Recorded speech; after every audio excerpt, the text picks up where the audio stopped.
short, dude. I feel like smoke any dank kush lately? Great question. No, I haven't smoked any dank kush. Tell me about it. Fidel Cashflow, thank you for 7 months. Good job landing the role as Hersher Steel Rods in the new American Soldiers game. I have no idea what this is referencing.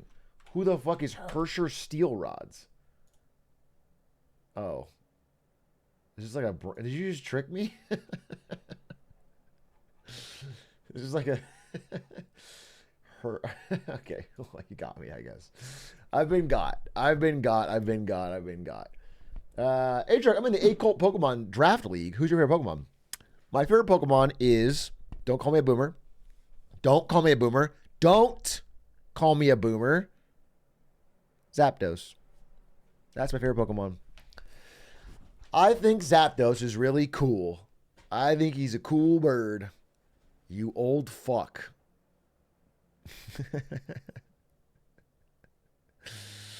I'll draft it first. It's cool. Bro is old as dust. I don't know. I watched Pokemon the movie 2000 as a kid, and Zapdos was sick in it. And I'm not going to apologize for that. In fact, anything, I'm going to celebrate myself for it. A round of Poke-Doku for the fans. I don't know how that works, but I'll do it. Poke-Doku. Bit of a variety Saturday here, folks. With the main thing being, I couldn't get the PS5 to work. I tried setting it up. It didn't have sound. I couldn't get sound. So I'll have to give it another shot. But either way, I think we need to do Get Smarter. We're due a Get Smarter Saturdays. There's a lot of interesting, fun things. I want to watch some history stuff today, maybe. So we'll do that. We'll do some Get Smarter Saturdays. We'll bring some people in. Might do a house. Might do a... Dude, fuck, I might even do X-Men 2. I don't even know yet. I don't know how this night's going to go. But at least a fun Get Smarter Saturdays. Which should be a blast. Okay? We watched Japan Analysis yesterday. It was great. All right, Poke-Doku. Let's see. Boom. So this is easy, right? I just need a Psychic, Paldea plus Arios. I don't know what this means.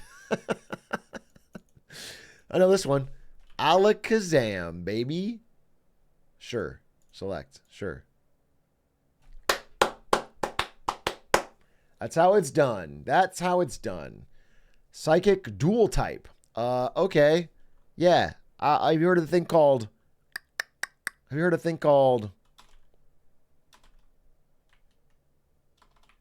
I can't think of a single psychic dual type. Who the fuck is psychic dual type? There's got to be so many. Oh, there's got to be so many.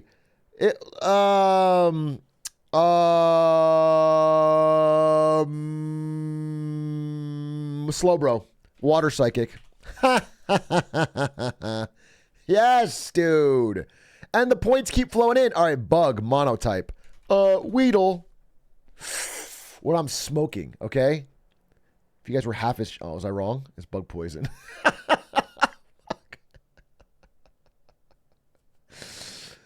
Fuck! Okay. Kakuna. Come on now. Bug. Are you joking? Okay. Kakuna. Easy. All right, dual type. We'll do Weedle. Easy. Okay. Who's pure poison? I don't understand. Nobody's pure poison. Everyone's got a softer side. Pure poison?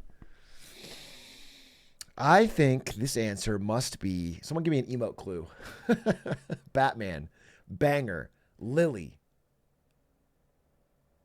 Connor 6 Frog Dance. That's not a Pokemon.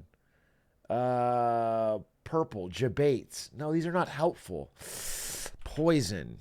What if I just put poison in? One of these got to be poison, right? Like, come on. You guys know. Spoink? Poiple? Poiple? Really? So stupid. I don't know what a pure poison Pokemon would even be like. I know that Gengar is ghost poison. Did you guys know that? Probably a deep cut that you fucking Pokemon noobs didn't even understand. Poison berry. I don't know. A pure bug has got to be like Beedrill. but that is also poison. What about Spinnerack? Dude, fucking give up.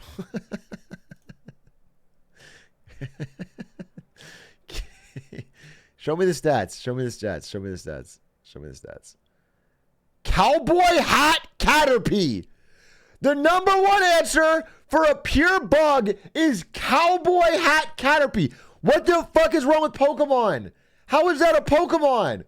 You know, just you imagine telling Charles Darwin that if you put a fucking cowboy hat on an orangutan, it's a different species. That's not. And then I could have got Wheezing. Although I couldn't have gotten Wheezing Galar, which apparently is just Wheezing with a fucking top hat. Dude, what is happening?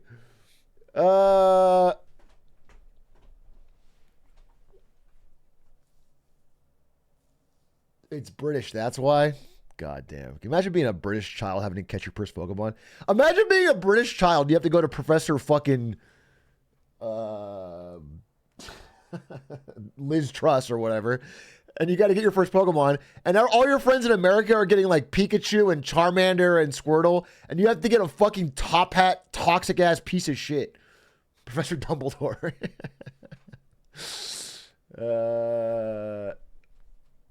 You have to get the Industrial Revolution Pokemon. Iron Moth, that's just the description of the moth. That's not Slitherwing, not a good name. Farragiraffe. This is Giraffarigg's evolution, I guess. Anyway, what did I get? 9 out of 10? That's pretty good. Let's say it's pretty good. I got pretty good. We'll call it pretty good.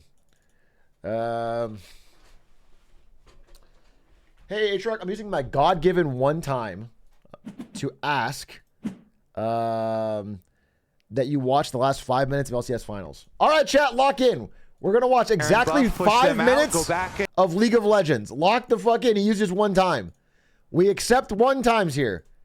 5 minutes of League of Legends. Lock in. Steal yourself. If you have little armrests on your chair, grab them. Hold on, because this could fucking... You might need to wear shades. All right, we have to be protected. Let's see if we can... I can't see in this. These are way too dark. All right, let's watch. And actually last 5 minutes. The dragon. So we find ourselves in the Team Liquid versus FlyQuest grand finals of North American League of Legends, what we look like. And the game is close, but FlyQuest is winning by 3 kills and by 5K gold. Winning by a lot, actually. FlyQuest is winning. Red team is winning. Blue team is losing. It's the grand finals. The solar flare forcing Core JJ to use the crash down in the opposite direction. Okay, He's looking cut really to good. Pieces, to ribbons. Looking FlyQuest really good for FlyQuest. With the enemy nexus in their sights. APA still stuck away from I'm going to say, I cannot imagine how FlyQuest loses this. And I'm only predicting they lose it because you sent me this link. If this is a normal tap-in, this wouldn't be a send. So my meta brain is saying they must lose, but how the fuck could they possibly lose? Defending those Nexus turrets, Masu and Bwipo are doing the job. APA barely surviving. Legitimately. As Impact and Yon try to APA's reinforce. alive. Buzio Oh my God. occupying APA, who finally kills off the FlyQuest support. Okay. Daisy drop next. FlyQuest still in the enemy base, still going after the Nexus. Bwipo does so much damage. He'll finally be traded back, but the Nexus turrets are gone. Yon trying to defend, but the Kaisa does not have enough firepower to kill everybody in his own. Team Liquid still pushing him back for now. Such a throw. Coming in. This is such a throw. Wants to rejoin and cut him off. Quad trying to escape. He gets back over the wall, but FlyQuest crashed into by Core. Inspired, knocked. Did he die to the minions? Does Quad die to the minions? APA wants to rejoin and cut him off. Quad he jumps trying the wall. to escape. He gets back over the wall, but FlyQuest crashed into. Wait, what did he die from? Oh, Triss Bomb. I was like, what? By Core, inspired, knocked back by the Intofo strikes. APA goes on a killing spree. FlyQuest is aced. Team Liquid hold the line at the Nexus here. They get the ace. They TP for it, but that is an exposed Nexus they're going to have to deal with for the rest of the game. APA surviving that 1v1, getting the kill on Bucio. Being able to reset, TP back in was so pretty exciting critical. Defense. Core respawns, immediately finds the engage with the flash there. It's the dragon. Team Liquid do hold on, but I don't know what's going to happen so now because there's more time left to losing this game, to losing this series. FlyQuest just need to regroup and find one more good fight. I don't know what's going to happen. Team Liquid not done yet. They will not go down quietly in this finals, but as you say, it's still such an overwhelming map for them. The gold lead is not overwhelming, and now they do have 3 dragons, so they're still looking at the possibility of a longer game. That was pretty nasty. They did give quite a bit of money over to the Team Liquid carries in this chase down, and it starts here. Yeah, I mean, he got the kill on Bucio. He gets the kill onto Garen as well. That's a 750 gold shutdown. He's now nearly full build on the Tristana, just like that. They know that they have to commit for more. They know they're in dire straits, so they call for the TP from APA. He comes in from behind, and then Core arrives here. Flash, crash down, finds the Magnet Storm across 2. They get the kill on the Zeri as he's retreating over the wall as well. And the bomb exploded on his head. 30 seconds. We should cover. Okay, FlyQuest again, invading Team Liquid's having. Are the mic'd up segments live? I haven't watched an ALCS, but like, don't the team? Aren't they gonna say something like slurs or some shit? Aren't they gonna say like, oh fuck, you know, or at least something that could be gamer words? There's been cases.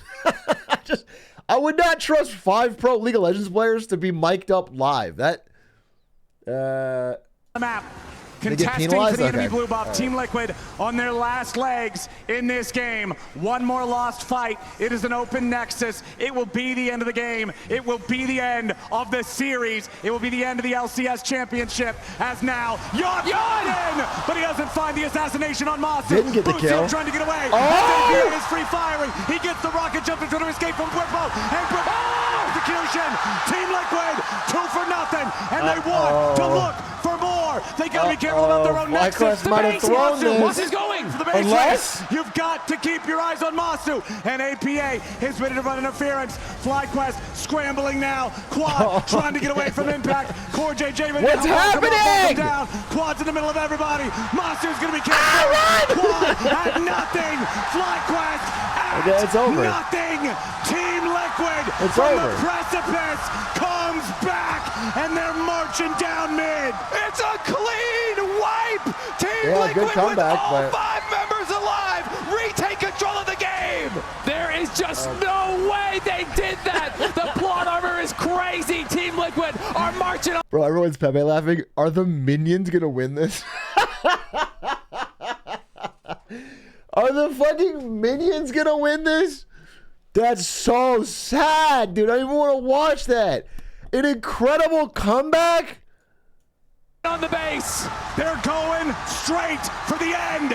Only Bucio alive. Look at the Nexus. To try to end it. The Team Liquid the supers. It's going to be killed by super minions. They've got to go fast. They lost. Super minions against Team Liquid at the very end of the day. It's done. FlyQuest for the first time in LCS. Holy shit, bailed out. Holy, bailed out by the AI. That's so wild. That's cinema. That's a great finals. Damn. Hey, good one time. That was fun to watch. I haven't watched NA in a long time, but that was fun. What a close game, dude. Look how close it was. Look how, I mean, they're like...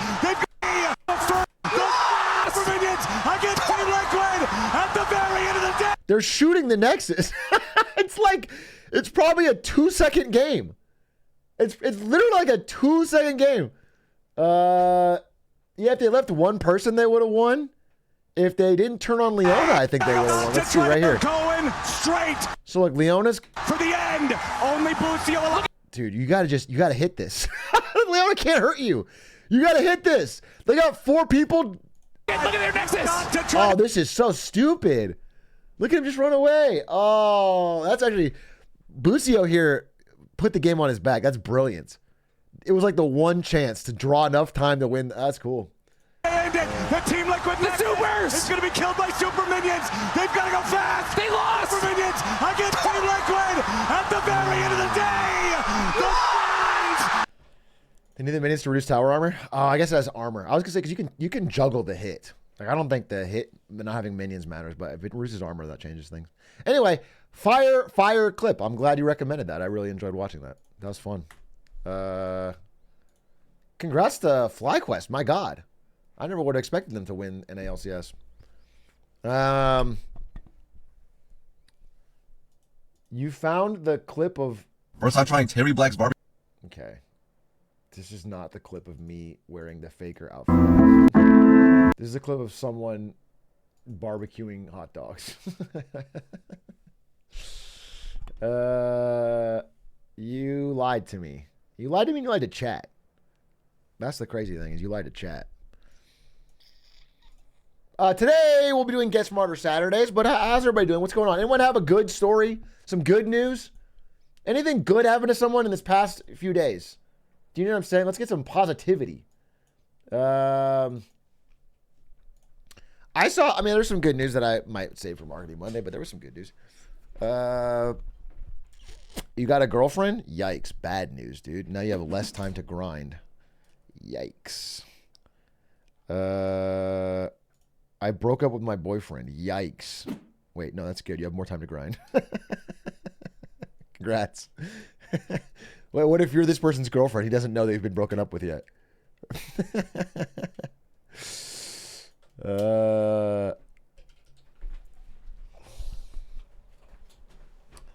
I got a new job, got a pay raise and a promotion and all. Fucking congrats.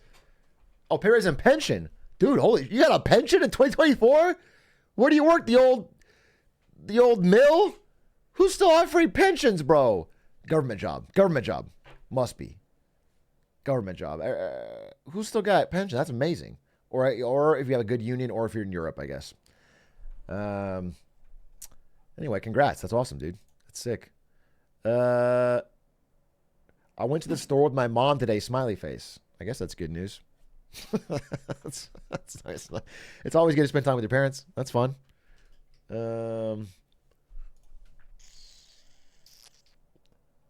Signed a new position, but it's with a Chinese company, and 40% of the compensation is RSU. What can go wrong?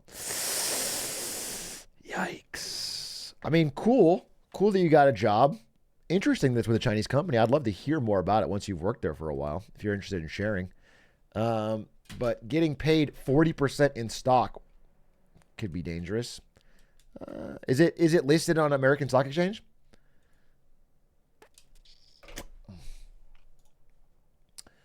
I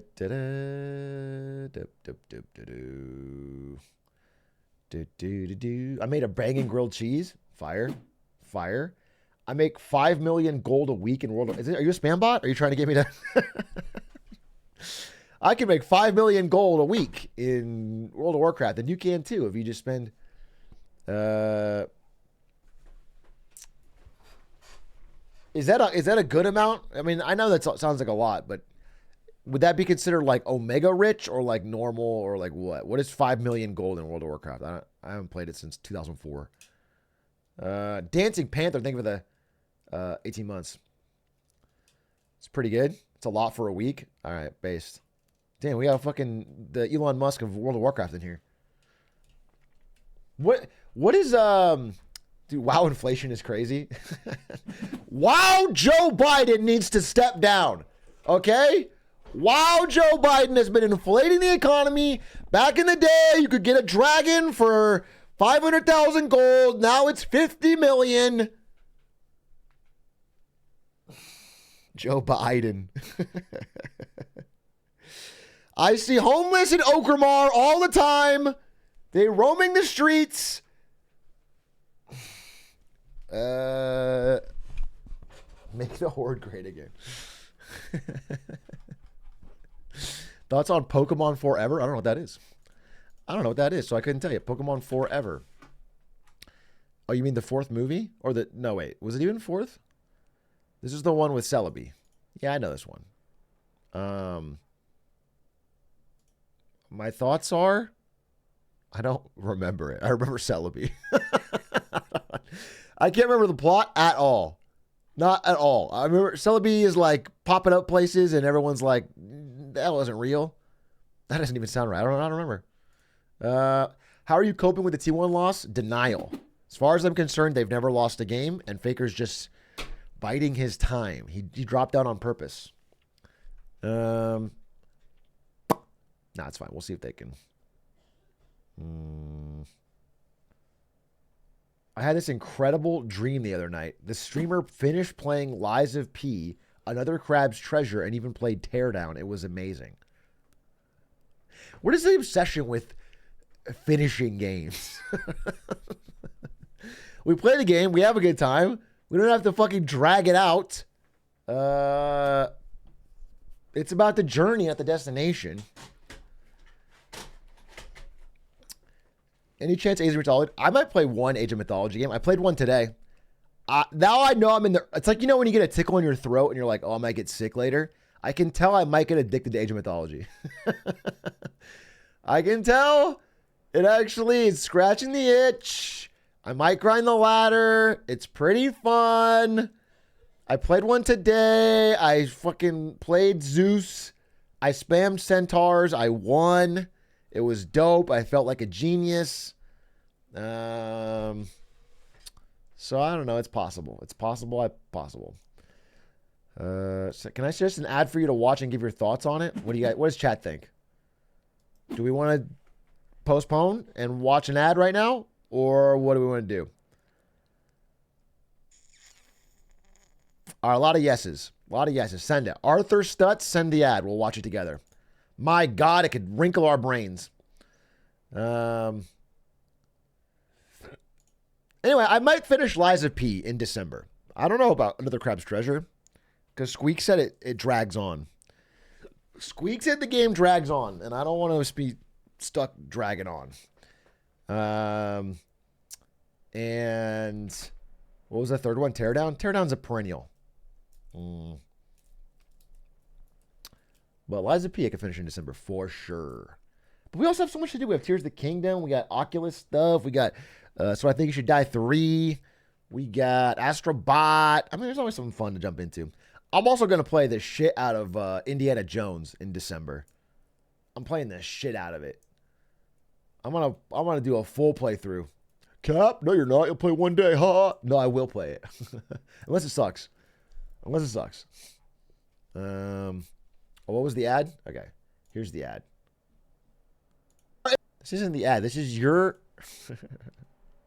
Bro, can I say something? I'm going to put you on blast, bro. Lemonary is linking me. This is the ad link. Linking me the best tweets that Lemonary submitted the tweets for. Except for, if you actually watch this video, there was so few good tweets. We had to abandon the idea halfway through, and then Quack just started pulling tweets from different times I brought it up on other streams. I wear like 5 shirts in this video because it's not even from the same stream. He was like, dude, there's nothing. There's so many bad tweets. It was such a disaster to salvage it. But thankfully Quack did salvage it, and it actually did really well. Yeah, it's like a bad For You page. Exactly.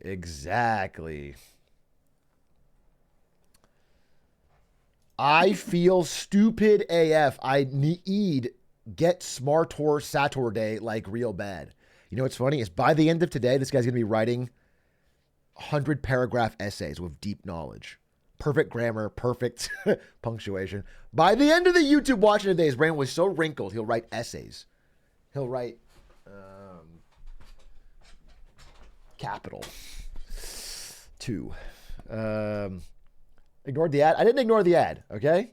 Here's the ad. It's called Jindal Steel, the Steel of India.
Pound of India, the Steel of India, Jindal.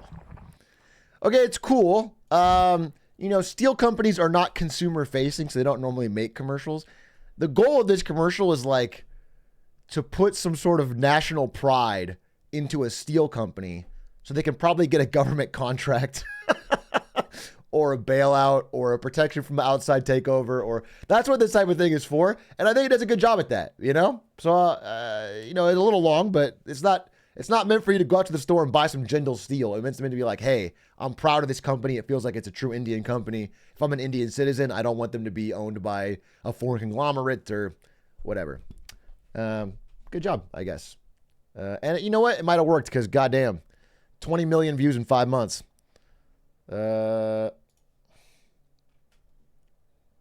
I don't know about you guys, but I want some Jindal steel. I'm going to head out to Walmart and demand that they serve me some Jindal steel. Have you watched the latest Linkin Park? Yeah, I thought it was good. I'm going to listen to the one song, The Emptiness Machine. I like that. I'm looking forward to the album. I'm also converting to Scientology separately, so this will be good for me in both ways. Did you see this speech from the Australian Prime Minister today? Is this actually the Australian Prime Minister, or are you just joking with me? I couldn't tell you. Every Australian old man looks the same. This feels like not the Prime Minister, bro. Oh, wait. We're getting fucking F11.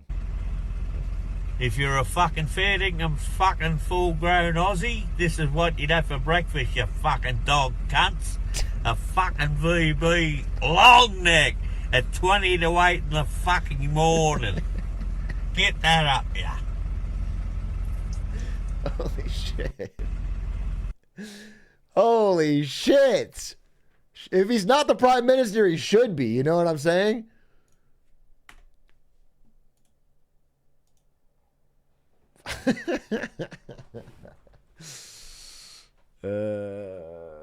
What do you think about college apps? They sucked. Not a fun time. Nothing fun about it. You know what's more fun than college apps is telling your family you'll work on them while you play video games. That was fun. But you guys have ChatGPT now, huh? They're probably easier. Although if everybody's doing it, it's going to sound weird.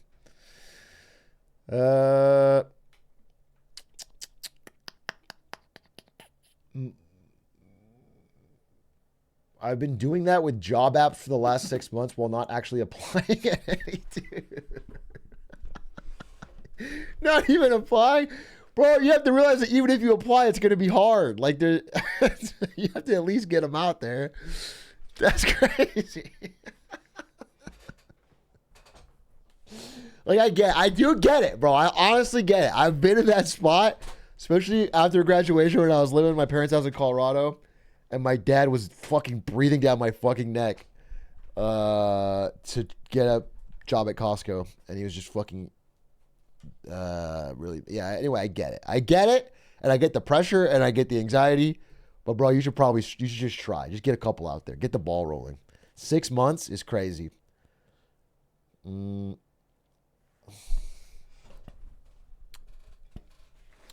Good fucking get a job at Costco. Oh, yeah, you know what's funny is I don't even think I could have got it. Straight up, I don't think I would have got it. Costco jobs are in fucking hella demand. They pay better.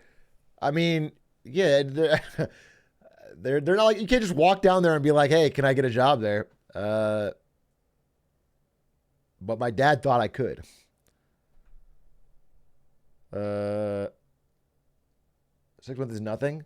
Well, 6 months is, yeah, 6 months is, if you were looking for a job for 6 months and you didn't get one, I would be like, hey, keep it up. You know, no worries. But if you're not applying and telling your parents that you are, how firm is your handshake? Yeah, I mean, that's the classic boomer advice. Go down there, give them a firm handshake, look them in the eye. That's how I did it. And then I got promoted to CEO on the spot. It was crazy because my dad, it's like, my dad's talking like from experience, but my dad's first and only job was the military in college. 30-year military veteran. So who did he fucking shake hands with other than Donald Rumsfeld? Do you have any tips on proofreading? Proofreading. Well, honestly, this is going to sound, I guess, like bad advice, but I legitimately think ChatGPT is good at proofreading. If you make it write the work itself, then you have to proofread it because it'll put some fake shit in there. But if you have your facts right, it's pretty good at getting like it can check. You can check like your grammar and you can, Grammarly could do it too. Same thing. I remember I made a proofreading error in, I think it was a tweet for Twitch. It was the official Twitch account, and I made like a typo or whatever. Didn't matter. The tweet did well. Whatever. Not a big deal. But our fucking CMO, Chief Marketing Officer, sat me down. Again, I was like 20, and he's like, "You have to print out every tweet and go through it with red pen before you post it." He's like, "You have to get this red pen. You got to print it." It was the most boomer shit I ever heard in my life. I hated that guy. That guy was awful. That guy he was the CMO of Twitch in 2014, had never heard of the game League of Legends. It was the only thing streamed. Never heard of Hearthstone. Didn't know what the fuck was going on the website.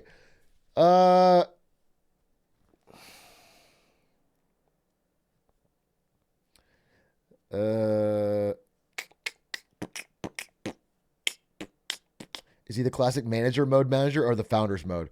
I don't know if I understand founders mode manager mode yet. Everyone's memeing about it on Twitter. Tafo, you sent me that thing about it, but I haven't caught up. I have to read what it comes from. Sup, dude? How are you? Hope you're having a wonderful day. Thanks, Romano. Thank you. Finally, a nice message from chat. Really appreciated.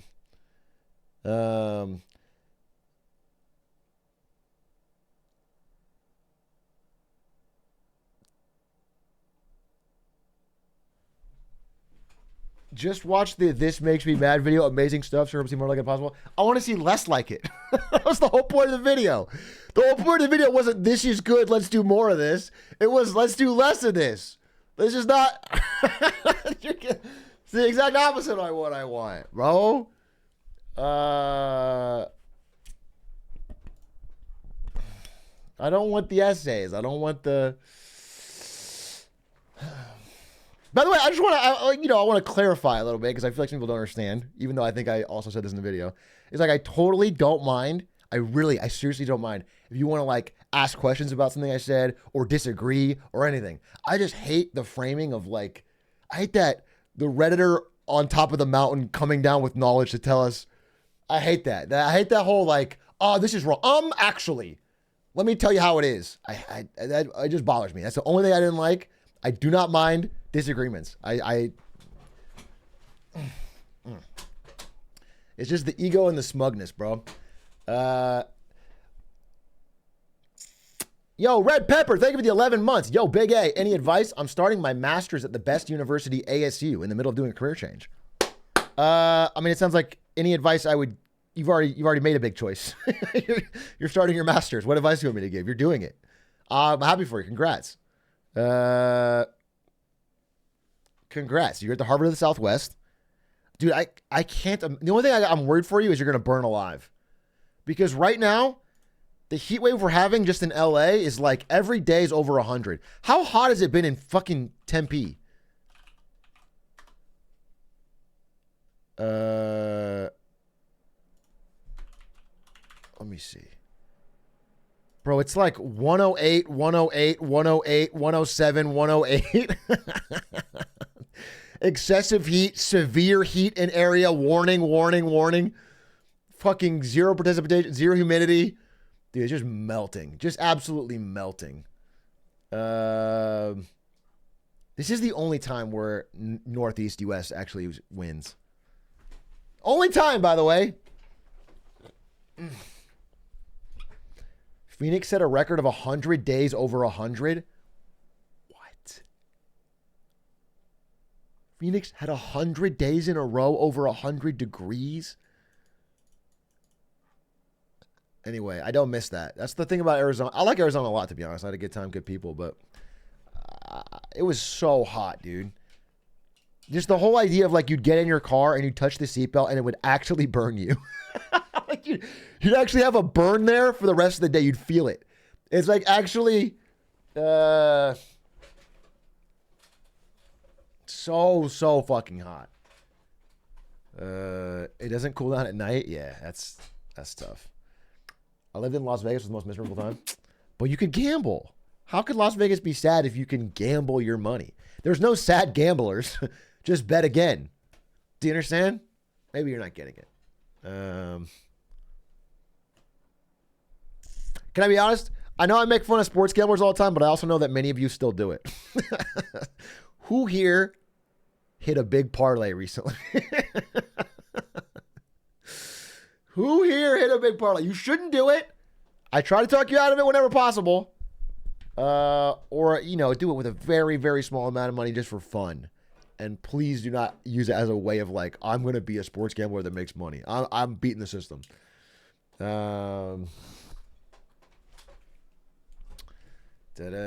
Define small? Well, I'll be honest with you. Like my dad has sports gambled for 20, 30 years with his friend. I think on net, they have traded, you know, thousands of dollars back and forth.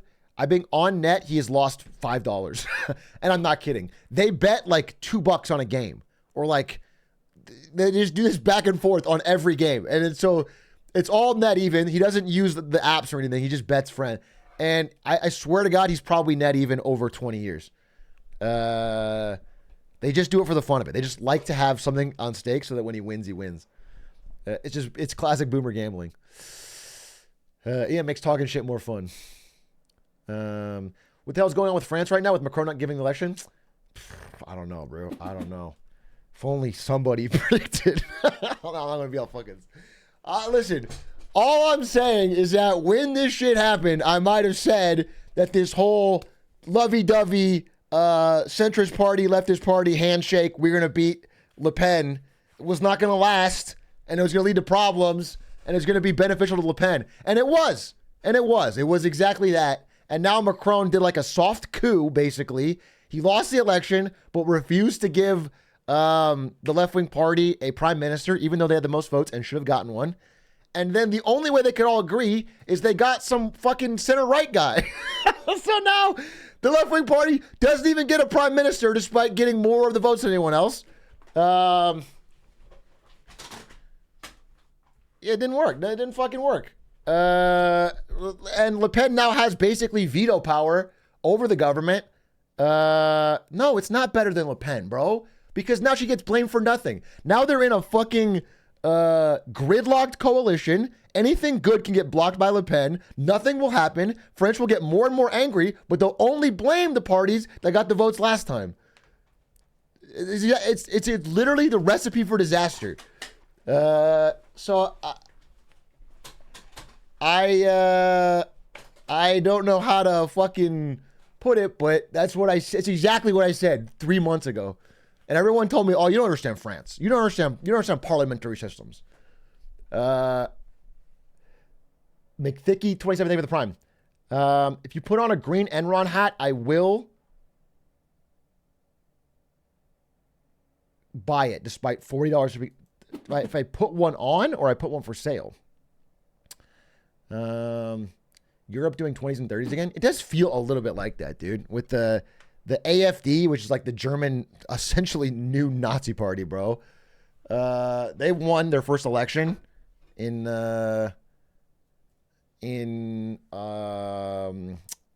fucking northeastern Germany, small county, but still. And humanity's just running it back. And you know, anything I ever say bad about American economy is 10 times worse in Germany right now. The Germany, Canada, Australia, honestly are further along on a lot of these problems, bro. I'm doing an Australia video, I decided, not Canada. I'm talking about Australia, because Australia is just cooked. and I want to talk about it.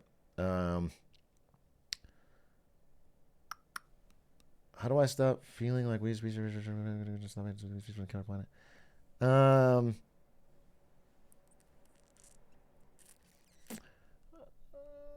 Let me not make a joke on you and give me a second to think about it, Vinod. We'll talk about it later. I'm gonna do a feel good marketing Monday this week, and there's some good news. All right, let me talk about it. Don't rush me into a. I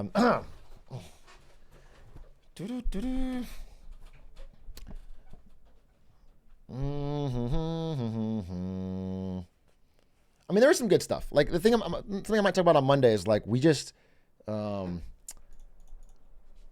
They hired a bunch of new IRS people, and everyone was like, "Oh, they're only going to be used on regular people," even though they said they're going to use it to help stop tax evaders among the wealthy. They hired a bunch of new IRS people, and then this is like a year and a half ago, and that's what they said they were for. And everyone was like, "No way, they're going to be used to hit mom and pop shops."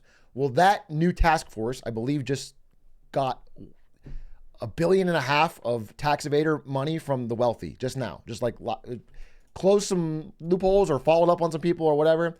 I mean, it's good. It's like, that's good news. Doesn't really seem like a lot. I mean, it's a nice step. All right. It's a nice step.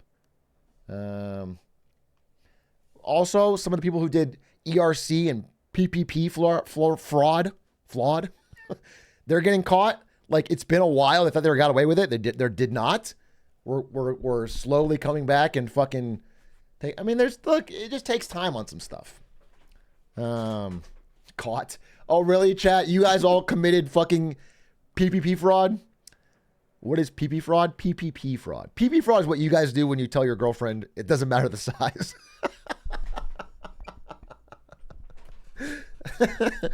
PPP fraud is different, okay? That's the Paycheck Protection Program that was established in 2020 during COVID.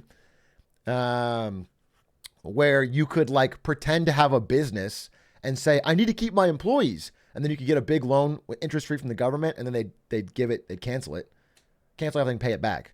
So you just got a bunch of free money from the government. And people used it with fake businesses to go buy Ferraris and Airbnbs and fucking Dogecoin and shit. And there was like a massive rampant fraud. And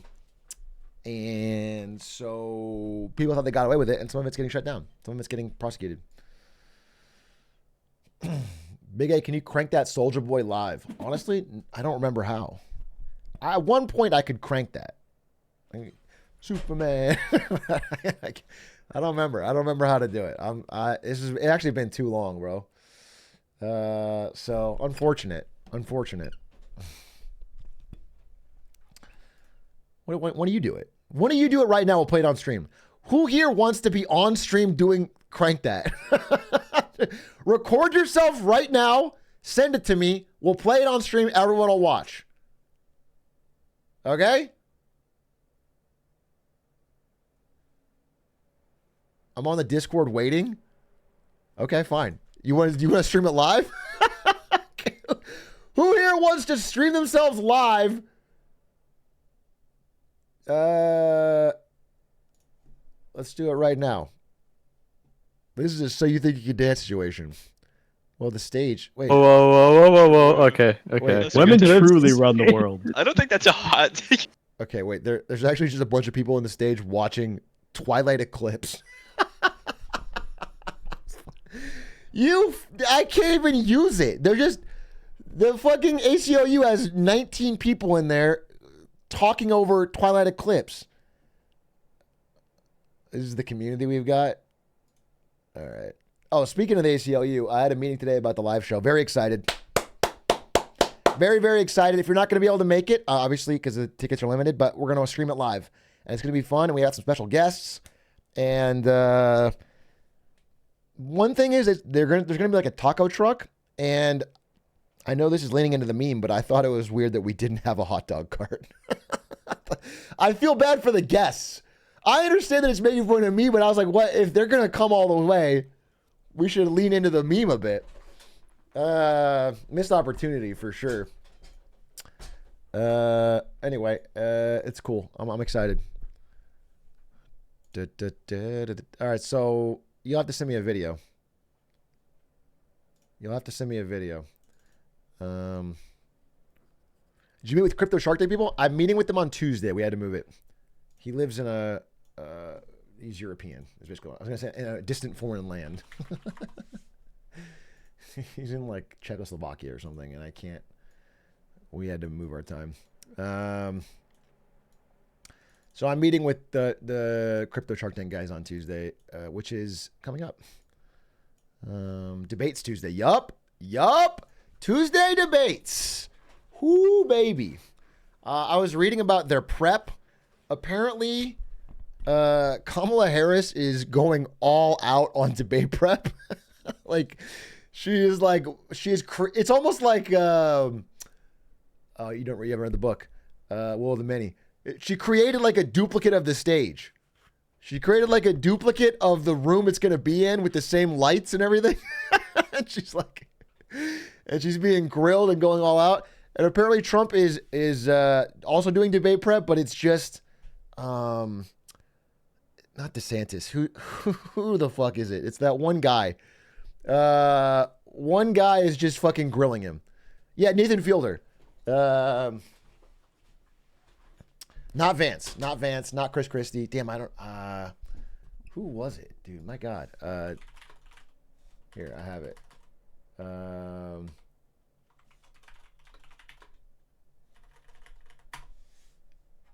Trump is doing debate prep with, Matt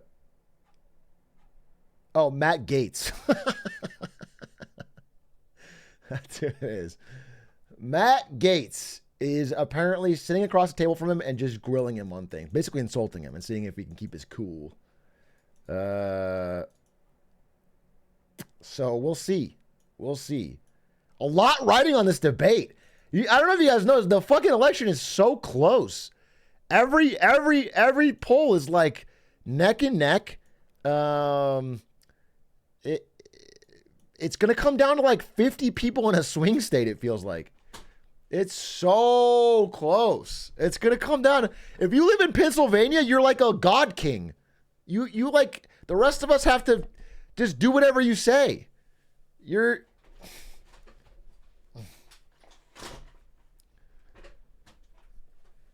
just have all the power. Why is it a swing state? Are there a lot of swings there? Yeah, we call them swing states because they have the most playgrounds, which means they are our future. You know what I'm saying? And then we give them more importance because they're not so old. A lot of swingers too. Yeah, exactly. So they're fun loving. They have a lot of old big band music. Yeah.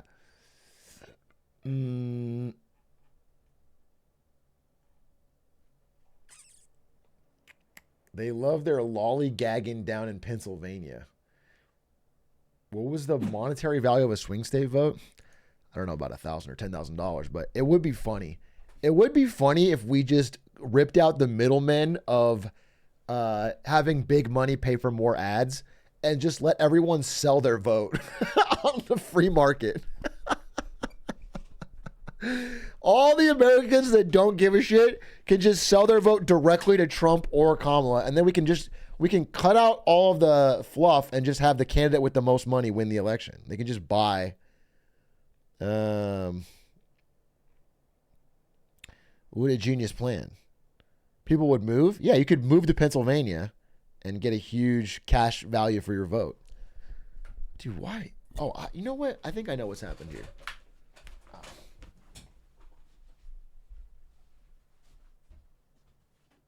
Oh, thank God.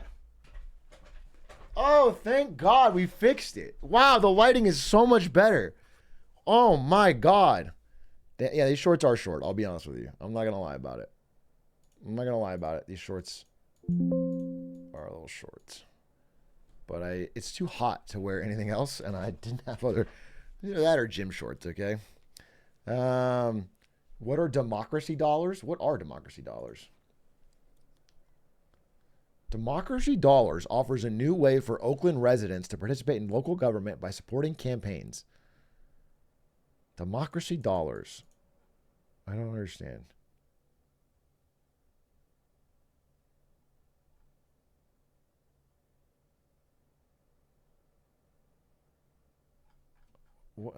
How do you get them?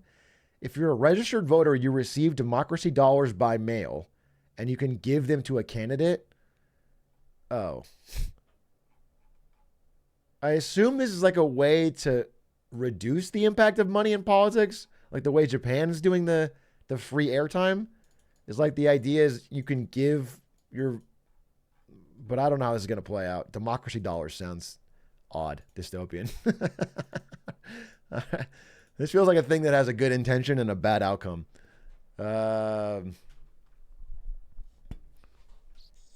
Funny skit on voters in swing states. Let's see. My name's Bob Cheeseward, and I'm already laughing. Doesn't take much to make me laugh, but I'm already laughing. My name's Bob Cheeseward, and I am a swing state undecided voter. Every 4 years, I get a lot of gifts. Box of nuts from the Republican National Convention. Geez, that's nice. Nintendo Switch, got this from the Vatican. Cutting knives from the Tijuana cartel. Boy, did they have a message for me. Everybody's trying to get a piece of the cheese. My last name's Cheeseward.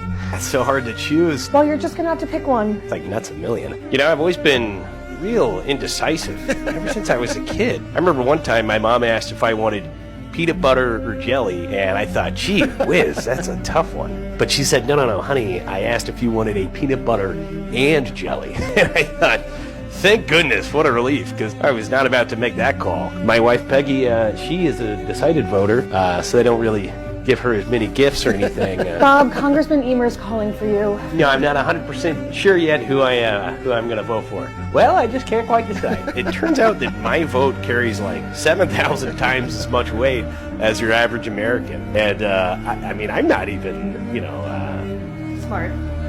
Right, yeah. I mean, I'm about as sharp as an almond. I think everybody would love to see Trump and Biden going into the same office. I mean, wouldn't that be a dream come true? That's a 2020 skit. That is my dream. I want a buddy cop comedy where Trump and Biden have to like draw paint down the White House middle and they like split it and they have to like argue over things and work together, but then realize they're all friends. I think that would be awesome and be funny.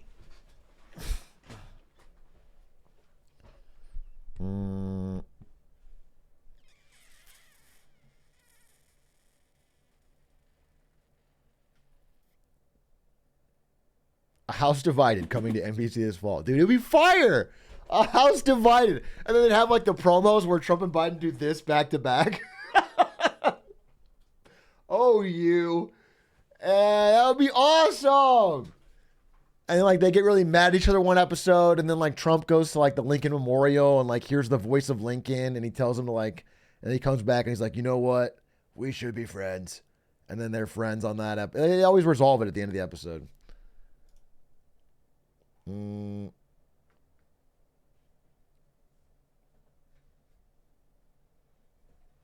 They swap parties for a day. Oh my God, that would be a good episode. Oh my, you couldn't deal with what I have to deal with, Joe. You couldn't deal with what I have to deal with, Trump. And then they switch parties, and then Biden has to be a Republican for a day and like hold a gun and a Bible or something. And holy shit, dude. That would be heat. God, that would be so much better than what they're currently doing.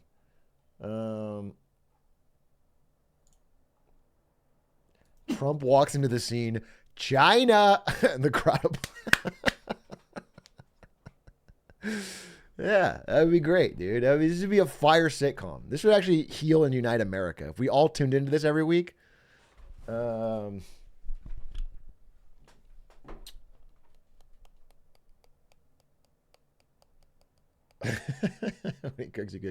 Anyway, let's I mean, I guess you guys are saying good things that happened to you. I didn't want to cut that off. There was a lot of good things, and I like celebrating them. If anyone else has anything good that happened and they want to talk about, oh wait, did anyone record a video of them doing the Crank That dance? Because I wanted to show that. I can't do Soulja Boy on stage because they've stolen the stage. There is no stage for me to do it on, unfortunately. They made a stage for me? Nuh-uh. They didn't do that. There's only one stage. Oh, Atrioc stage. Okay.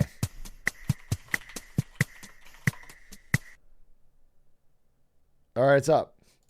It's up. It's up. It's up. It's up. It's up. It's up. It's up.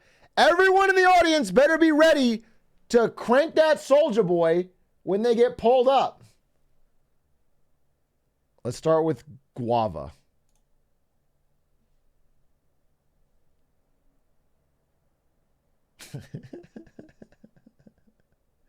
She got really.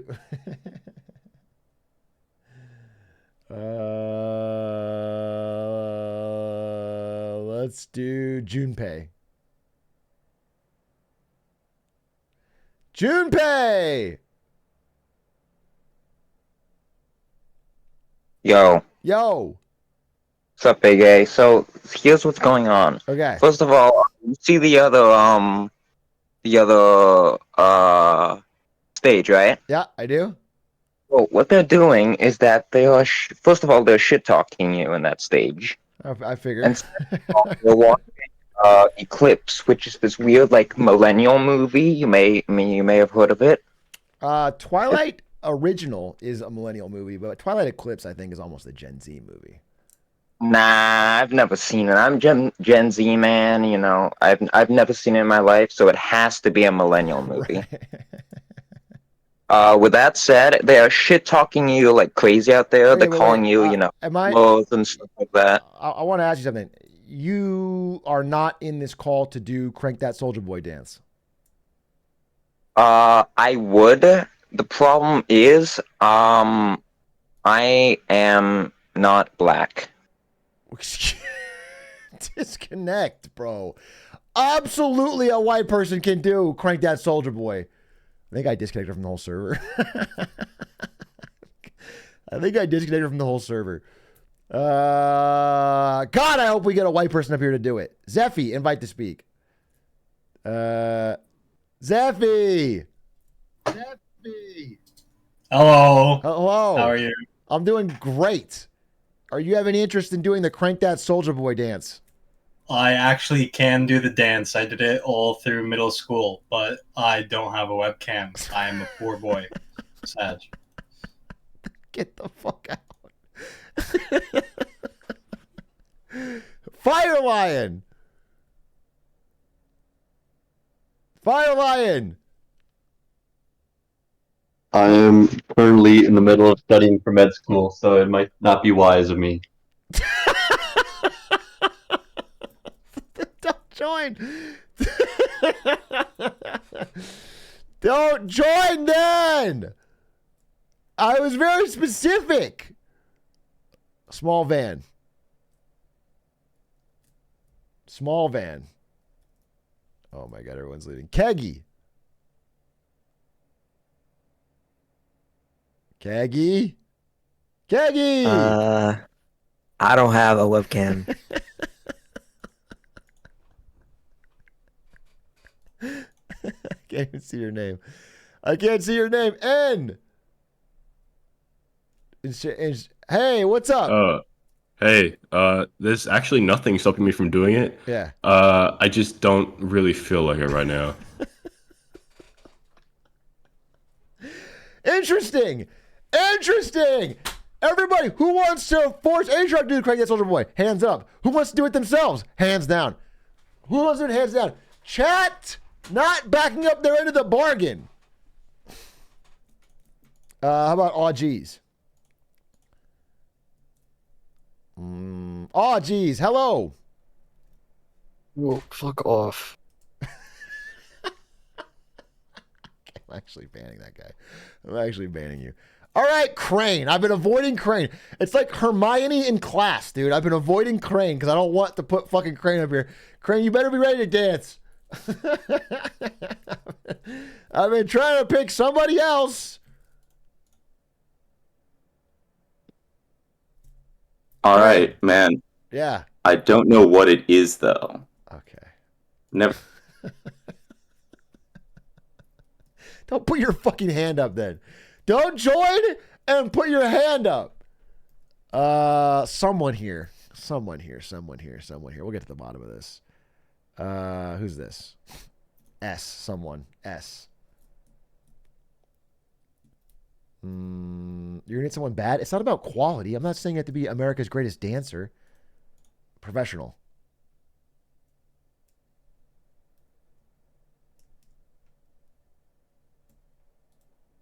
Z. Somebody. Huawei. No, there's no one. Huawei's not going to. Jake. Hello? What's up, Jake?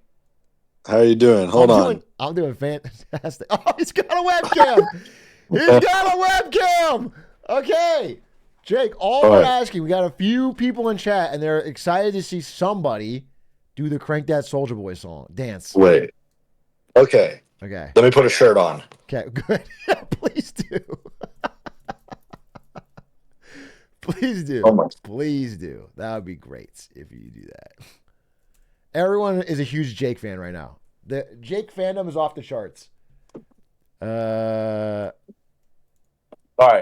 All right. People are going nuts for Jake right now. Let's see it. Okay. Am I in it? Yeah, you're in it. It's a little. You could angle it up a little bit if you want to. I don't know if you got some short shorts like me. Anyway, I'm just trying to, match. So it's like Superman and then Crank That and then like that. Is that suffice for the chat? Bravo, that's enough, dude. Thank you so much. Thank you. Jake, your chat's hero. My God. Finally. Appreciate it, brother. You have a good rest of your day. Thank you so much for actually doing it. Had to come through. See you, brother. See you, bro. That's what I'm talking about, dude. Man. Who knew Chads like Jake were out there? Our hero. What's his username in chat? I almost VIP him. I might VIP him for that, given how hard it was to get someone to do it. Your turn now?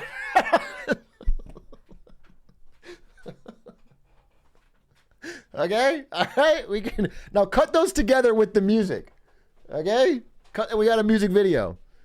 It's Jake Jurek 1. Everyone, we're VIPing him. Jake Jurek 1, welcome to the VIP club for your incredible performance. Wait, let me check his logs. Let me check his logs. 227 messages.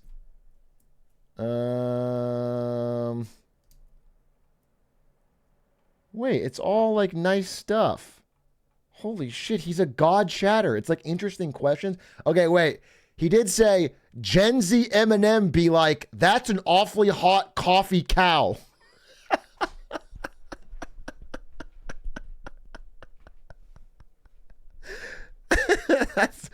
That's like 2 months ago he said that.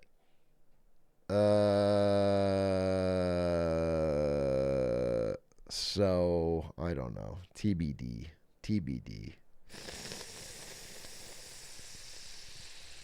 He said, build that Walmart, build more Walmarts. That patch of grass would be great for a Walmart.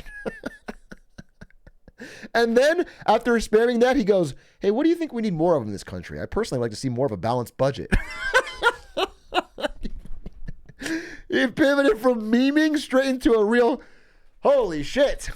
He's truly an Atrioc chatter.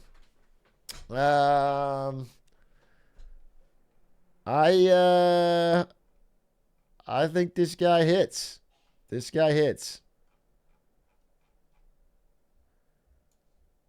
lost a lot of Atrioc betting believe. Yeah, this...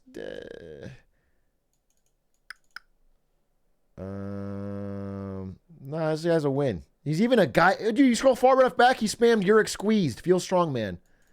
This guy was there for fucking Jar Jar Binks. Yeah, it's a win. It's a win.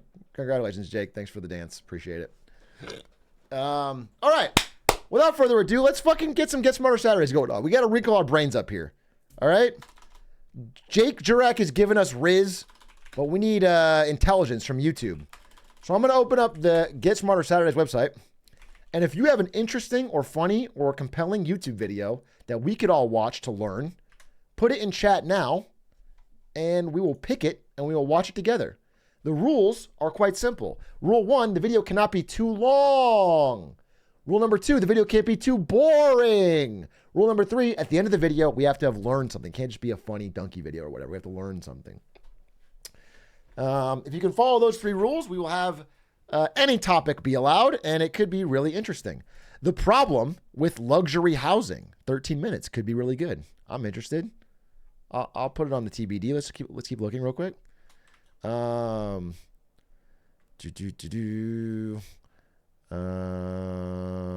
Mama Economy, The Economy Explained, original song by Tay Zonde feat Lindsey Sterling. When is this from?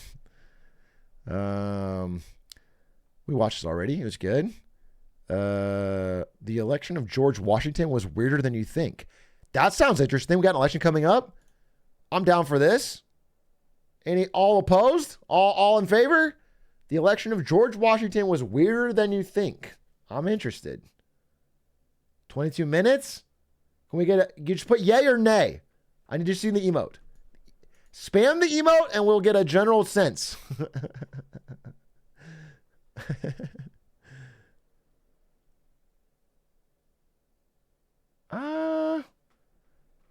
I'm going to make the judgment call. We'll start it, and if we don't like it, we'll pop out. 2.9 million views? Come on, bro. First U.S. presidential election in 1789 was very different from the way Americans do presidential elections today. In 1789, there were no official candidates.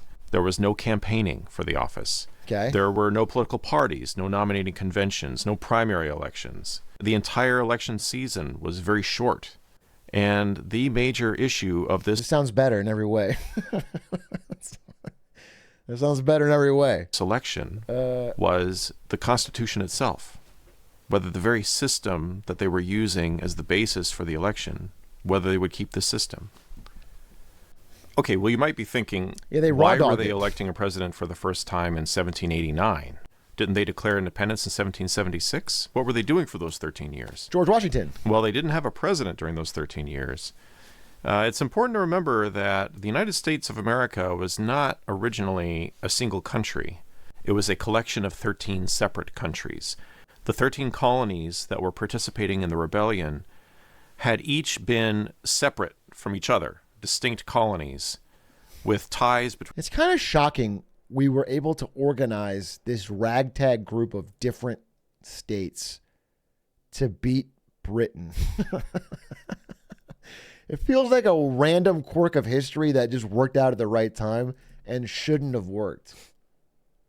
Between themselves and Britain, but not really ties amongst themselves between the different colonies. We had a lot of help. I know France So helped. when the 13 colonies declared their independence, they did so not as a single unified country, but as 13 separate countries all worked very in association fortuitously with each other, what we would today call an international organization, in order to accomplish their common goal of freeing themselves from British rule. There was only one branch of government, effectively, on the federal level, which was the Continental Congress. Although to call it the federal level is a stretch, because there wasn't a federal government, so to speak. Anything that the Continental Congress decided to do had to be enforced by the states. And if a state did not want to enforce it, they didn't have to. Okay. Some people at the time saw this as a problem, and they thought that the states would be better off if they entered into a closer union with each other. This was mainly like for financial United reasons, States, but I'm not going to get into that. So they held a constitutional convention in Philadelphia in 17... Speaking of financial reasons, it is not super relevant to this, I guess, but it's worth noting, because I've been reading that financial history book, just how dog shit the American economy was when we first got independence. It's like worth I guess in my mind, before you really think about it, you just thought things were good for America kind of from minute one, because of the bounty of the land. But the country was almost, was essentially bankrupt for a very long time. Couldn't pay the troops that fought in the war. Rampant inflation on all the different currencies for the different states. All the banks essentially bankrupt. It was just really, really bad. It's shocking that we got it to work. 1987, in which they drafted the Constitution that we use today in the United States. Now, this new constitution was different from the way it had been before. So under the old system, you had one branch of government, the Continental Congress. In this new system, there were three branches of government. There was the legislative branch, the executive branch, and the judicial branch.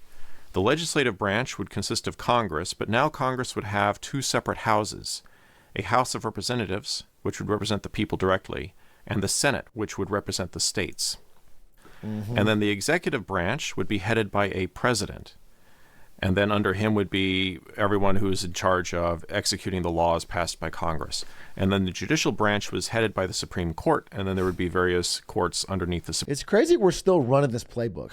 I feel like we should just fucking switch it up every 30 years. Sounds crazy, but I feel like every 30 years we should just fucking mix it up, you know? Try something else. Supreme Court. Yeah, like a Riot Games patch cycle. We should have seasons of government, and we just patch notes. We like nerf judicial, and we like buff executive or something, and then next season the president's super weak, and then we. So one of the questions that the framers of the Constitution had to answer was, how are they going to get the president chosen? Now, one obvious choice would be to have him chosen by Congress. That would essentially make it a parliamentary system. Like in most English-speaking countries, there's a parliamentary system where Parliament decides who the prime minister is going to be, and the prime minister runs the government. The framers of the Constitution did not want to do that. And by framers, I mean the men who met in Philadelphia in the summer of 1787 and drafted the Constitution. They're called framers, the framers. They didn't want to do that. They wanted to maintain a strict separation between the executive branch and the legislative branch. So that was off the table. So how else could they elect the president? Well, one option, which is the option I think most Americans today would take for granted, was that the president would be elected directly by the voters. I wonder what America would be like if our representatives chose our president. I wonder how different of a world it would be if the only election we did was for our representatives, and then we got a president.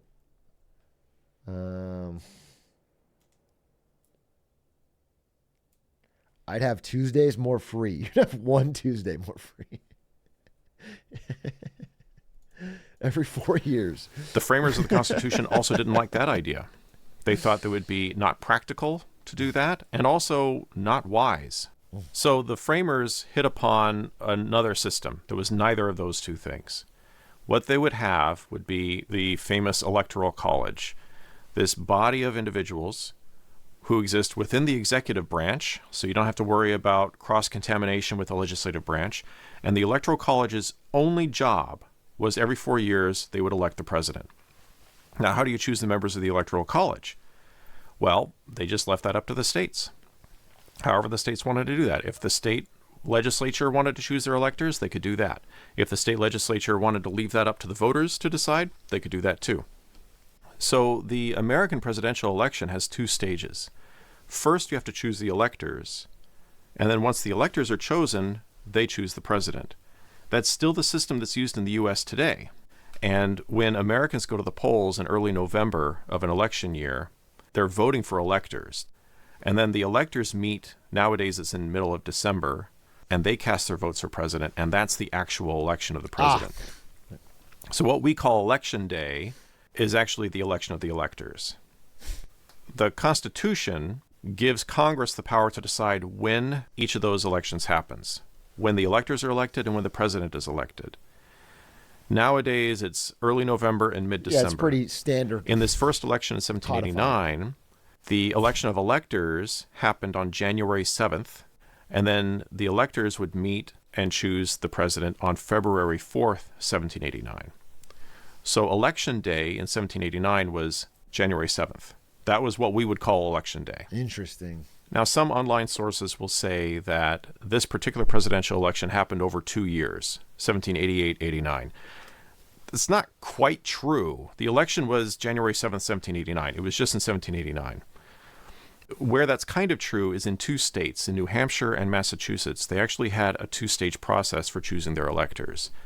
They would have voters essentially nominate who they would want to have as electors, and then the state legislature would choose from a list that the voters sent up to the legislature.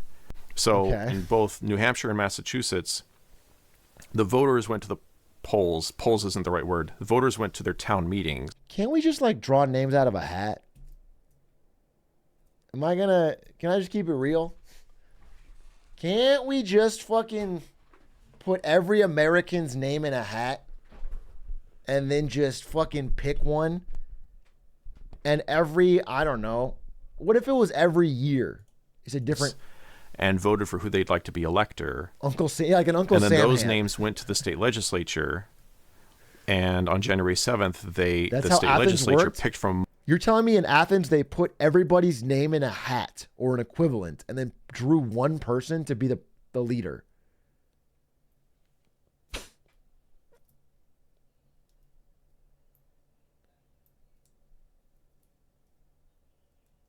A latocracy.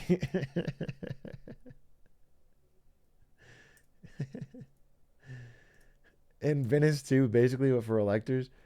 That feels wild. What if we got President Aiden Ross? They pull his name out of the hat, and now we're fucking rolling with that? Among those that list.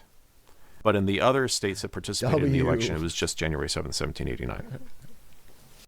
We need there were 11 president. states that participated in the election of 1789.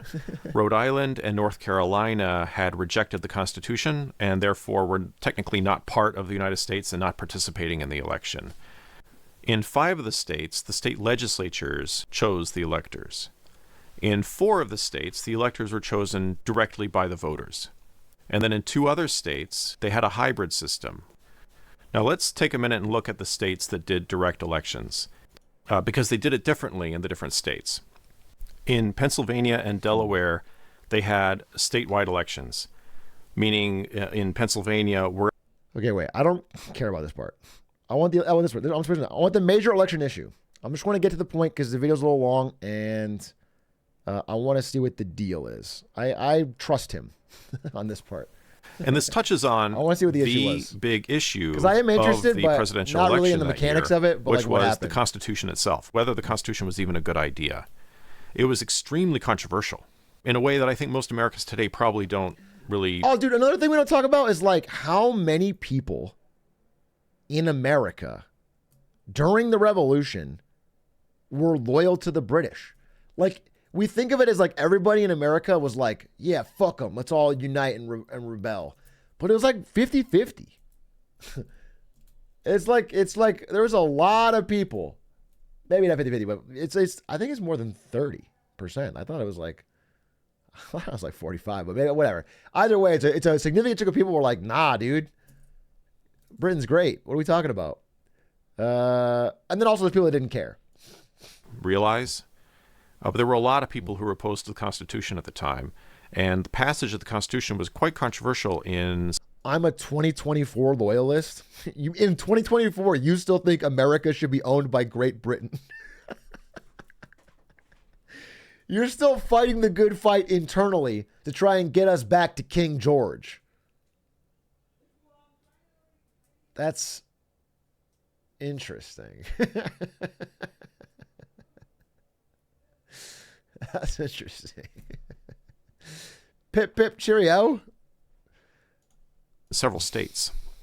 Some Americans felt like the Constitution was a betrayal of the goals of the Revolutionary War. They felt like they had traded one tyranny for another. They'd gotten rid of the tyranny of the British Parliament and the British monarchy, and they had now were instituting a new tyranny of a new federal system.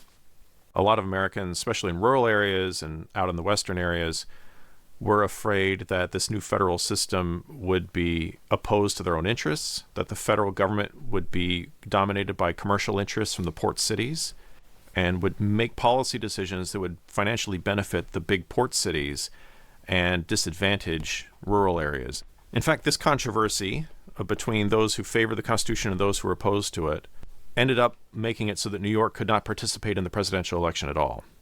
Because the New York legislature was divided. The upper house, the Senate, was majority Federalist. The lower house, the Assembly, was majority Anti-Federalist. So the Senate which was 10-8 in favor of the Constitution, wanted each house of the legislature to choose 4 of New York's 8 electors. The Senate would choose 4, and the Assembly would choose 4.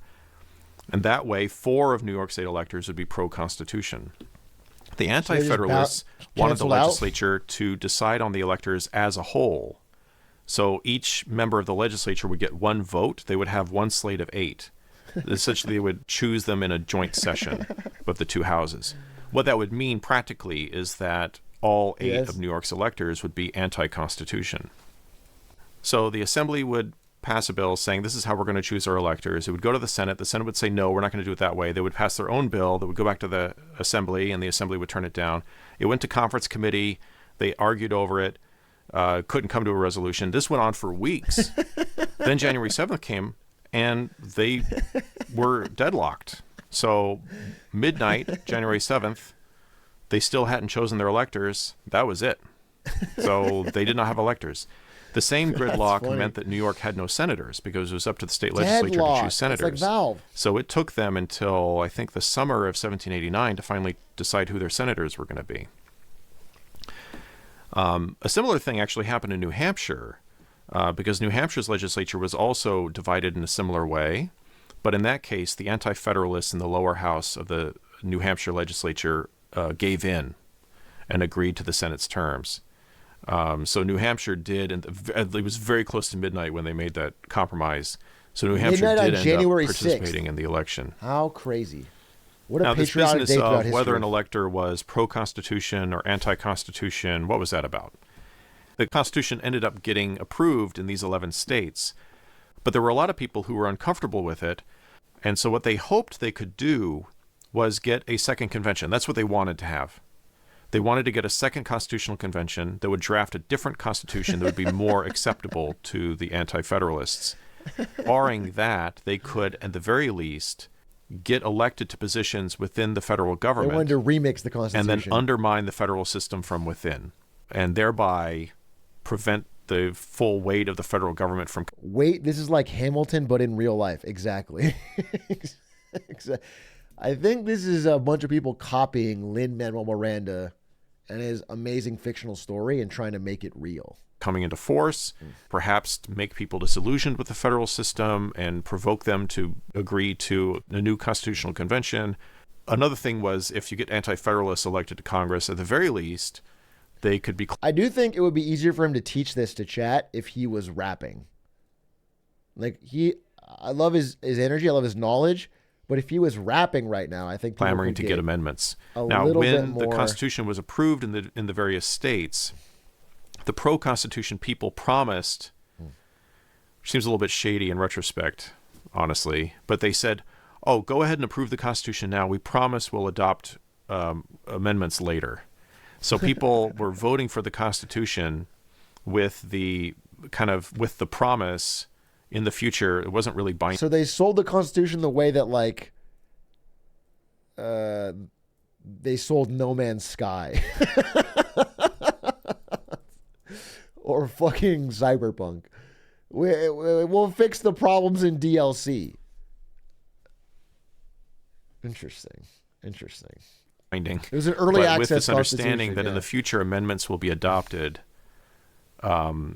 which ended up happening. You know, that was the Bill of Rights, which came into effect in 1791. But that was the idea of electing anti-Constitution electors. They were hoping that if you get enough anti-federalists as electors, then they could cause problems for the presidential election. Everybody knew that Washington was going to become president. Yeah. They knew that actually back in 1787 when they were drafting the Constitution. Damn, he looked good in that photo. George Washington was one of the Virginia's delegates, and he was actually sitting there like in the room while they're all tall. talking about the president. And it was kind of an open secret that they're creating this office, and George Washington's going to be the guy they're going to put in that office first. So the Federalists were afraid that anti-Federalist electors might mess up the election. And how would they do that? The framers of the Constitution created this system where the electors would vote for 2 people for president rather than 1 person. And then the person who got the most votes would become... Can I go back? It's actually fucking insane that, like, a lot of these guys are really young. You know, people that framed the Constitution, many of them were young. And a lot of them are wearing fucking wigs.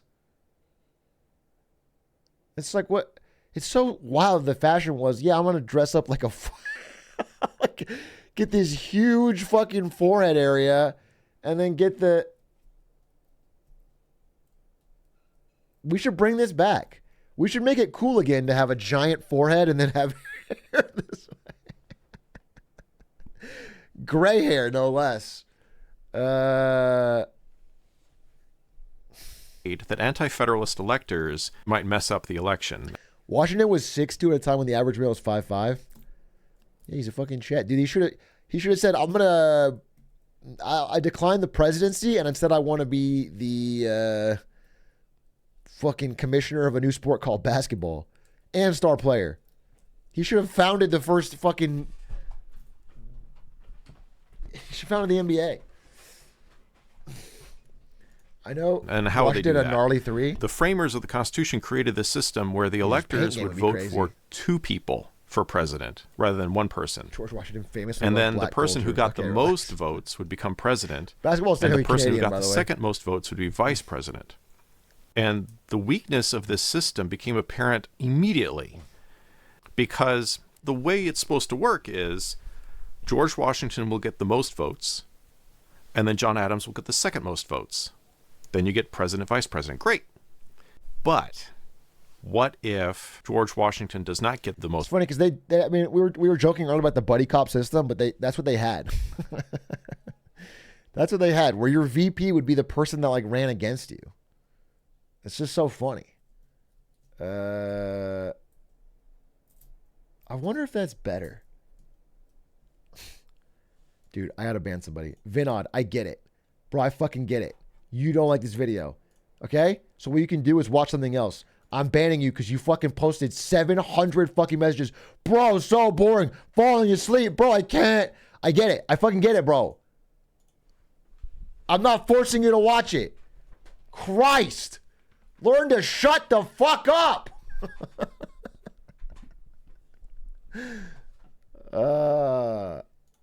Most votes. What if he gets the second most votes? What if some anti-federalist electors decide not to vote for George Washington? I'm going to put it on 0.5 speed. Maybe they vote for Adams and then some other candidate, just some throwaway name. They could fucking learn potentially throw the election. Oh, shit. And 2 names and not designate which one they wanted to be president, which one they wanted to be vice president was a flaw. And people at the time recognized that as a flaw.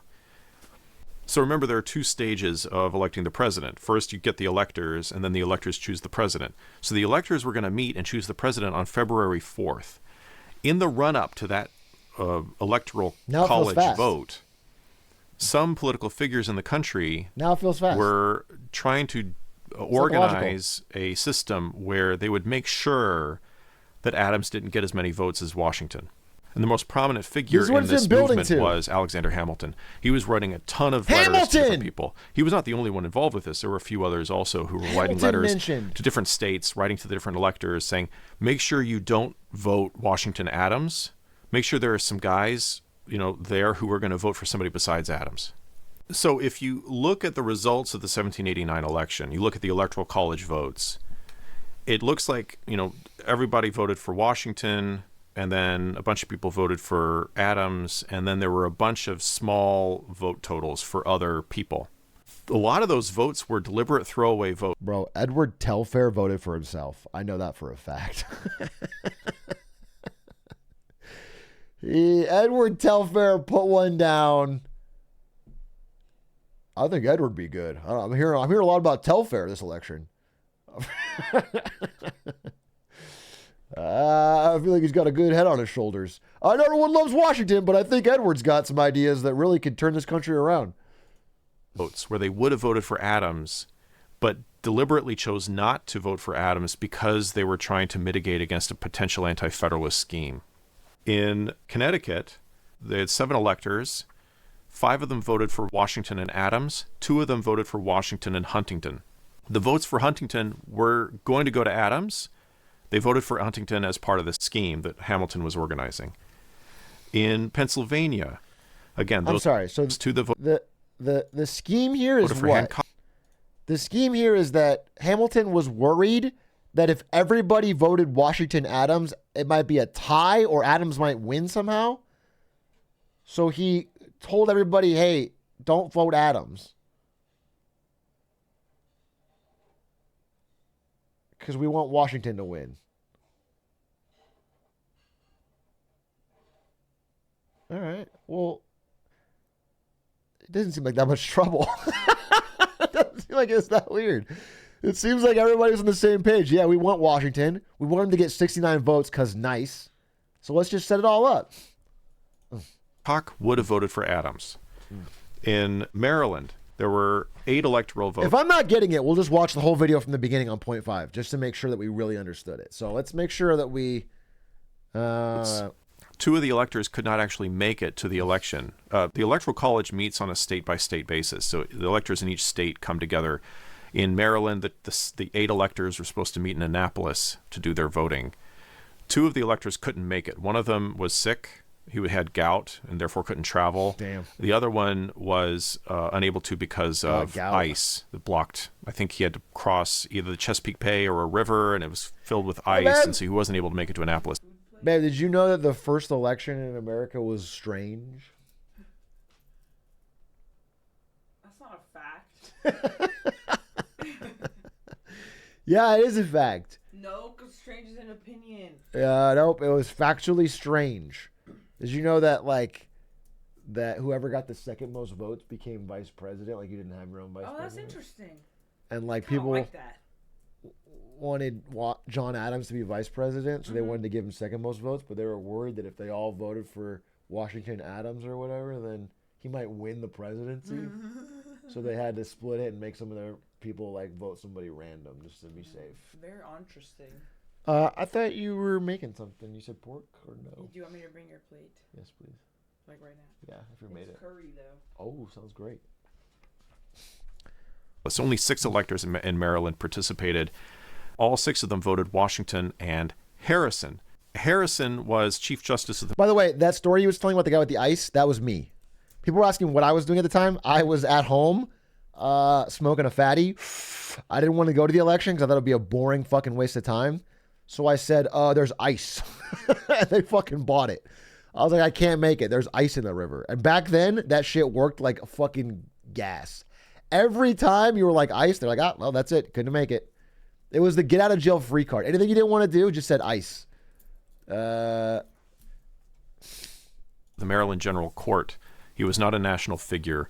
They voted for him purely as part of Hamilton's scheme to make sure that Washington came in first and Adams came in second. They would have voted for Adams otherwise. Now, not all of these votes were like that. In some of the states, the electors really were voting for someone besides Adams because they didn't want Adams. They wanted somebody else instead. I think the votes for John Jay were like that. I think the votes for John Jay were legitimately for John Jay. I mean, I did a lot of reading about this, but I couldn't figure out exactly for every single state what the motivations were of the electors. But if I were to guess, and this is based on incomplete research of the election, I think the election would have looked more like this if there hadn't been so much strategic voting. So what? Now, this setup of the way the electors would vote for president, voting for 2 names and not distinguishing which one you wanted to be president and which one vice president, this continued to be a problem in every presidential election after this until they fixed it. And they finally fixed it in the 12th Amendment, where they said that I'm sorry, but the whole story here is that you voted for 2 names and people were worried this would happen. This would be a tie, but even if they didn't do anything, it would not have been. The great story here is that fucking Telfair got 1 vote. For president, voting for 2 names and not distinguishing which one you wanted to be president. They finally fixed the election results. Really hurt John Adams. I mean, he didn't have any expectation of being elected president. He, like everyone else, expected Washington to get the most electoral votes, but he didn't expect to get as few electoral votes as he got. And he felt kind of devastated by that. It's kind of sad. Dude, what the fuck? Quit whining. Fucking whiny ass John Adams. Bro, you got vice president. Who cares? You're depressed that you didn't get 49 instead of 32 or whatever? Bros, it's because your face looks like a baby. You look like someone used the click remote on a baby. Flash him to the future. Because it didn't have to happen that way. They didn't have to worry that the anti-federalists would pull off a scheme, because they didn't. All the fears about anti-federalist shenanigans came to nothing. Washington easily got all 69 electoral votes, and Adams wasn't going to get more than him. You know, like, there were enough people voting for Hancock and John Jay and Rutledge to prevent Adams from tying with Washington. So, by the way, even if they tied, couldn't Adams be like, "Hey, I get it. I'll be VP or whatever"? I feel like there was not a big risk. It's kind of sad how that worked out. But anyway, those are the election results. George Washington was elected president. John Adams was elected vice president. They both traveled to New York, which was the first seat of the federal government. Not for long. And were sworn in the spring of 1789 to begin their first terms, respectively. I'd be curious to hear your thoughts on this election. If you're an American, do you think it'd be better or worse to have our elections the way they were back in 1789? If you're not an American, I think it'd be better. It'd be so funny to have a Kamala Trump or Trump Biden in the same White House, VP. Anyway, interesting video, though. I do think he overpromised how weird it was. It wasn't that weird. It's totally doable. Let's try to get something a little more brain rotted to keep the fucking Zoomers' brains working. And then we can balance it out one by one. One for them, one for me, you know? Baseball has a marketing problem is interesting. Is it that baseball is not fun to watch for younger people? Because I would believe that.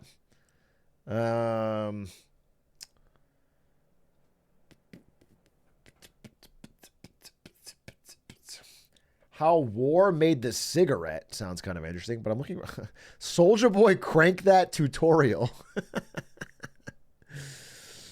Legendary Wall Street Bets YOLOs. Have we watched this? This sounds very funny, but I can't remember if I've already watched it.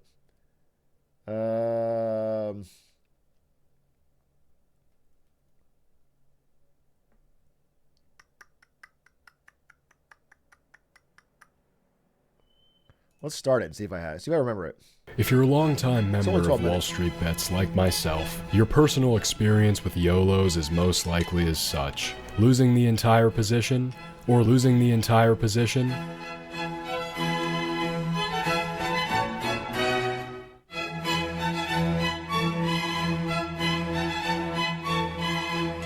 From infinite money glitches to million-dollar option plays with mere days until expiration, I'll be the first to say that it's going to be difficult to place any of these legendary trades below S tier. Let's start this off right. Control the narrative. How did Control the Narrative become a Wall Street Bets legend? Simple. By exploiting a Robinhood glitch to YOLO $50,000 of borrowed money with no collateral. You heard me right. This legend used a goddamn Robinhood infinite money glitch to borrow $50,000 from Robinhood with only $2,000 in his account. After leveraging his account to meet his personal risk tolerance, Control the Narrative went on to engage in the most famous Wall Street Bets YOLO in history. He bought $50,000 in Apple puts just before they reported quarterly earnings. Unfortunately for Control the Narrative, Apple crushed their earnings and the stock rocketed up in after-hours trading. For our sake, at market open, this legend decided to record his loss live and capture this priceless moment. That's right, losing a quick $50,000 of borrowed money. If you listen very carefully, you can even hear the exact moment that the soul exits the husk. The legend of Control the Narrative is, of course, an undisputed S tier. There is nowhere else on the internet where you can watch stuff like this unfold. Pioneers like Control the Narrative willing to risk everything to entertain us and for a shot at a better life. And for that, Control the Narrative takes his spot with the legends on the S tier. If I was Hayek, Though the GameStop fiasco might have you believe that the Wall Street Bets boys are righteous warriors looking to take down the evil short sellers betting against the economy, you could not be more wrong. If you were on Wall Street Bets during the beginning of Corona, you know that there was no lack of degenerates making blood money hand over fist as 401ks evaporated, businesses collapsed, and people waited in the bread lines. One specifically retarded trader known as If I Was Hayek saw the impending crisis before anyone else could. Expecting the downfall of cruises and theme parks, this lucky degenerate dropped $150,000 into puts on Disney and Carnival. Within days of the bat virus beginning to ravage the United States, If I Was Hayek's initial investment rocketed to over $4 million. With that kind of money, he could have taken the coward's way out, investing in an S&P Virgin fund and collecting an easy $200,000 per year. However, If I Was Hayek was far from satisfied, holding his puts with diamond hands. You can probably guess where this story goes. In just a month, stimulus packages, PPP loans, and Jerome Powell's money printer destroyed all of his puts, leaving him with $20,000 in a graph that looked like Satan's erection. He lost $4 million. He lost $4 million. That's greed. That's so greed. God. Yeah. Truly hilarious. Despite being a very moving story, If I Was Hayek's trade lacks the incredible backstory of some of the other YOLOs on this list. And for that, I think this trade wins itself a place right in the C tier. Anal Farmer 2. Icarus was so intoxicated by the experience of flight that he flew too close to the sun, his wings melting as he fell into the sea and drowned. Except for Anal Farmer. Those wings were risky out-of-the-money options with 2 days until expiration. Anal Farmer, a mere 19-year-old at the time with $110,000 in his Robinhood account from online business, decided to YOLO all 100. Who the fuck? What kind of rich kid has $110,000 to put in their Robinhood at 19? How? Oh, drug dealing? Yeah, maybe drug dealing. That's such a absurd amount of money for 19. 10,000 on Align Technology call options with merely days until expiration. Bro, if you're making a cool 110 at 19 drug dealing, here's my advice. Keep drug dealing. don't get into options plays. Stay with the safe lane of drug dealing. That shit's working for you. You're making good money. This is a stable income. There's less risk. By some miracle, the next day Align announced accelerated stock buybacks, leading the share price to rocket upwards. In 24 hours, Anal Farmer more than doubled his portfolio, making $180,000 and bringing his Robinhood balance to over $340,000 in total. Thinking logically, recognizing his insane luck, and looking from an outside perspective, Anal Farmer realized he couldn't be satisfied with almost $500,000 at 19 years old. So he made a very wise decision to drop $170,000 into SPY puts expiring the next day. In another stroke of insane luck, the next day Mango Man announced new tariffs which tanked the entire market. While most traders were considering going long rope, Anal Farmer was sitting on a $277,000 gain, bringing his total portfolio value to $646,000 at just 19 years old. Intoxicated by the prospect of that $1 million screenshot, Anal Farmer let emotions cloud his judgment. Shortly after making more than $500,000 in less than a week, he decided to YOLO $700,000 into out-of-the-money SPY calls expiring in 1 day. For some of you newcomers who may not understand what that means, that's like incomprehensibly retarded. That means every second the share price is below your strike price, you're literally burning money. And his money did burn. $500,000 in fact, leaving him with $200,000 to lose. And over the next few weeks, he did lose. Approximately $160,000 of his account balance, leaving him with just around $40,000. At this point, down from his high of $750,000, Anal Farmer was left with only 50% of his initial investment. Would that stop him? Of course not. Anal Farmer had developed a plan to regrow his wealth more stably and conservatively that was destined to succeed. What was that plan? Forex trading? To YOLO the remaining $40,000 on call options for a weed stock right before earnings. As you could probably predict, he lost everything. Anal Farmer's YOLO represents a great, wholesome Wall Street Bets YOLO. While the story may not be as remarkable as Control the Narrative or some of the other competitors on this list, it's a beautiful YOLO, and we can't help but tip our hats to Anal Farmer and pray that he didn't commit suicide after going dark on Reddit. WSB God. In April of 2019, this diamond-handed degenerate bought $26,000 worth of Tesla 450 Leap call options expiring in 2021. Fan. To some of the newcomers, that may not seem completely insane. Keep in mind, however, that Tesla at the time was trading at around $50 per share. By August, WSB God was down 60% on his position. After losing over $10,000, he did what anyone would do if they were mentally slow. He doubled down on his position and held the line. In WSB God's case, he was rewarded. As Tesla mooned through the winter, his initial $40,000 investment grew to over $1.3 million. But of course, that wasn't enough. In January, WSB God bought $120,000 in Tesla calls at the $1,000 strike, expiring. Don't do it after 21. Not after 21. In just 2 months. They called him a madman. Another delusional autist caught up in the rush of quick gains. What happened? Tesla rocketed to over $900 per share in the next month, bringing WSB God's portfolio value to almost $4.5 million from an initial $40,000 investment. There's some speculation as to whether or not WSB God faked his gains in an attempt to uphold his reputation as the god of Wall Street Bets. And for that unfortunate reason, we simply can't offer him a position amongst the true legends. WSB God's YOLO lands himself right in the C tier. Oh, no. If there's one man who has the power to make your calls print, it's Elon Musk. And that was Degula's plan exactly. After maxing out 2 credit cards and a home equity line of credit, Degula planned to sit back with $90,000 in Tesla calls and let Elon blast them to Valhalla during the Cybertruck reveal. Except that didn't happen.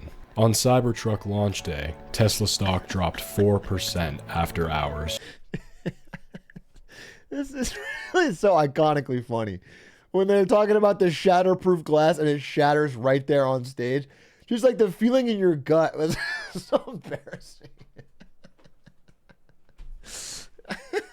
Like, if he throws it just a little less hard, this whole thing changes. This guy might have his money. On Cybertruck launch day, Tesla stock dropped 4% after hours. The next day, our hero Degula decided to live stream the market open to assess the damage. As you can see, he lost almost all of his money, most of which was borrowed from high-interest creditors. Less than a month after the Cybertruck play, Degula's portfolio was down to less than $30,000, and he was fired from his job. Realizing he needed a more secure job that would give him consistent worry-free W-2 income he could count on, Degula decided to disregard all of that and start day trading options professionally. In December, Degula put his faith in Elon once again, dropping 80%. People go, "Hey, Truck, why are you so bearish to your audience? Why do you always tell your audience to be cautious? Why are you always telling them there's no, stocks don't always go up? Why are you always fudding?" I don't know, bro. I don't know. Of his portfolio into Tesla 400 calls expiring in March. In just 1 week, Degula made over $80,000 as Elon took Tesla to the moon. In the end, Degula was able to cash out over $200,000 in profit, paying off his many loans as well as his Model 3 before quitting day trading for good. I take it all back. It works. It fucking works. He got out. Heartwarming story that taught us an important lesson. After losing a lot of borrowed money, sometimes it makes sense to leave your real job and YOLO options professionally to make it all back. An idea that many members of Wall Street Bets have taken to heart. For a few of them, it's worked kind of. Degula, you win your place in the B tier. There are very few members of Wall Street Bets that are so autistic they force Robinhood to completely change their platform. Irony Man, however, was one. In pursuit of a risk-free arbitrage opportunity, this legend was attempting to trade box spreads. If you don't understand how box spreads work, don't worry. Irony Man didn't know either. All you need to know is that it's what led him to lose over 2,000% of his initial investment. It's also what made Robinhood disable his account and permanently ban box spreads from the platform entirely. This degenerate lost almost 20 times what he initially invested, resulting in this beautiful screenshot and this incredible message. This is only tangentially related. But it reminds me of when I first started at Twitch, they let every employee pick a custom PC of any kind, and they would either build it for you or they would buy it if it was a MacBook, whatever. Whatever you wanted. That was the idea. As a gaming company, you could do whatever you wanted. And I got, I put all these parts in. They got me all the parts. I built a PC. It was cool. And then one guy came along. His name started with a V. I won't say who it was.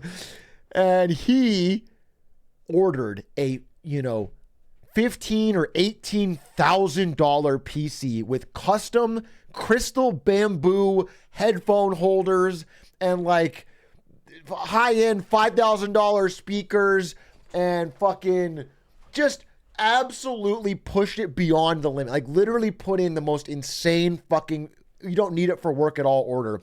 And then they canceled the perk. He got it. He got the perk, but then when they checked it out for the billing later, they were like, oh yeah, it's canceled. So he ended it for everyone else, and then everyone else just got a MacBook. He fucking ruined it. There was like an era at Twitch. Everyone before that era had a cool PC on their desk. Everyone after had a fucking MacBook.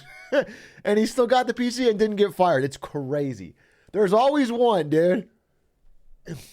From the Robinhood team, it takes a unique trader to lose 20 times their initial investment, change an entire brokerage platform, and get a Robinhood account disabled. Irony Man will forever go down as a legend in WallStreetBets history, and for that, he takes his place in the S tier. Deep fucking value.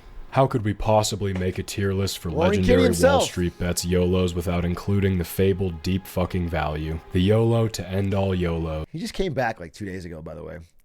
Someone, we don't know who, bought a bunch of extremely short-term GameStop call options. And then the next day, he tweeted that he was dropping Chewy and coming back to GameStop. And then they sold all the options. It's interesting. It just feels like a pump and dump to me, but we can't tell who bought those options. Just happened to be timed right before his another tweet. He comes back every week. I know.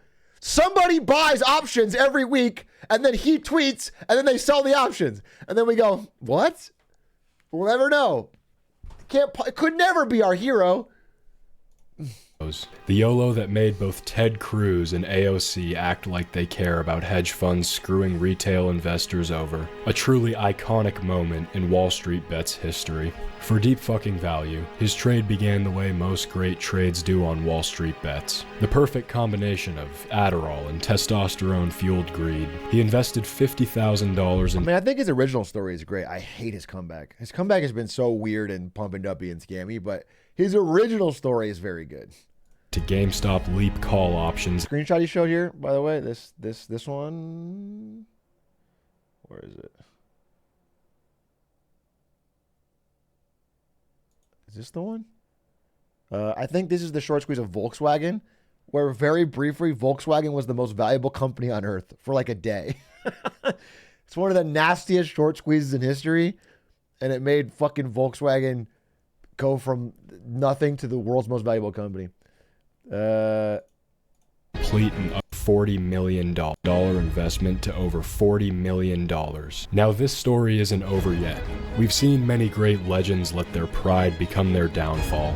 Take Anal Farmer, whose intoxication with the prospect of $1 million blinded him to the fact that he was a complete retard trading options on Robinhood. However, regardless of what happens to Deep Fucking Value's portfolio when this is all over, he has absolutely earned his place among WallStreetBets legends in the S tier. Each one of these YOLOs has molded WallStreetBets into the flourishing and vibrant place it is now.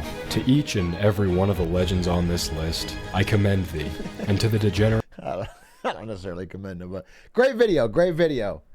I think the lesson from it was stocks always go up, and you can always make money by gambling on them.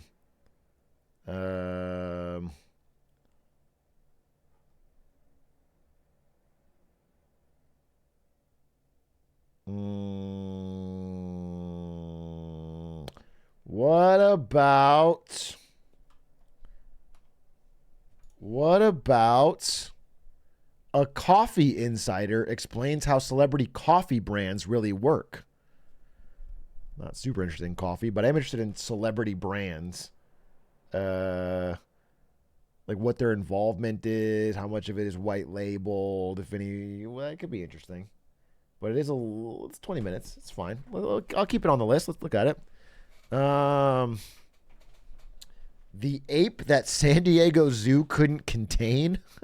There's an ape holding a magazine that says ape. Crooked Business of Esports. I didn't want to watch this, but it is a little long.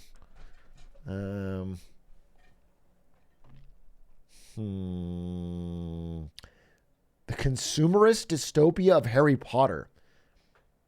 Is that about how Harry Potter's world requires you to have money, even though they shouldn't because they have magic? That's true, but I don't need 38 minutes to tell it.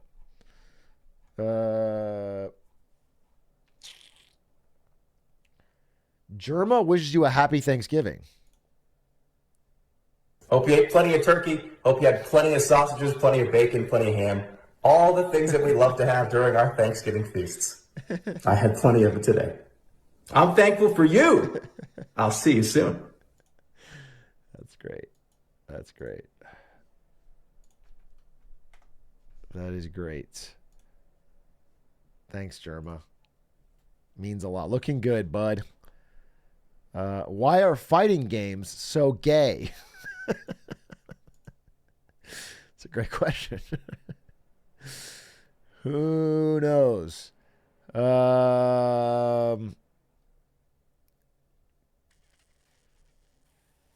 Olympics almost banned this shoe. Big government cheese. Look, ancient scamming. Ancient scamming? Everywhere you look today. Only thing I'll say is, I'm interested in this video. I like the idea. But man, there are so many channels popping up that are doing the salmonella. I see like 6 of them a day now. There's so many salmonella concept. The thing is, he doesn't have a monopoly on the cool stories from history, and so it's fine, but they just are so blatant about the exact formula of how he presents it. But we'll see. Market demand. I mean, people want more of it, so let's see. You're surrounded by one scam or another. Be it get-rich-quick schemes, crypto telegram groups, or pension contributions. With all these scams and tricks, you might wonder, how did it get so bad that man should want to readily betray one another so easily? Well, I'm here to tell you that the art of the scam is actually as old as civilization itself.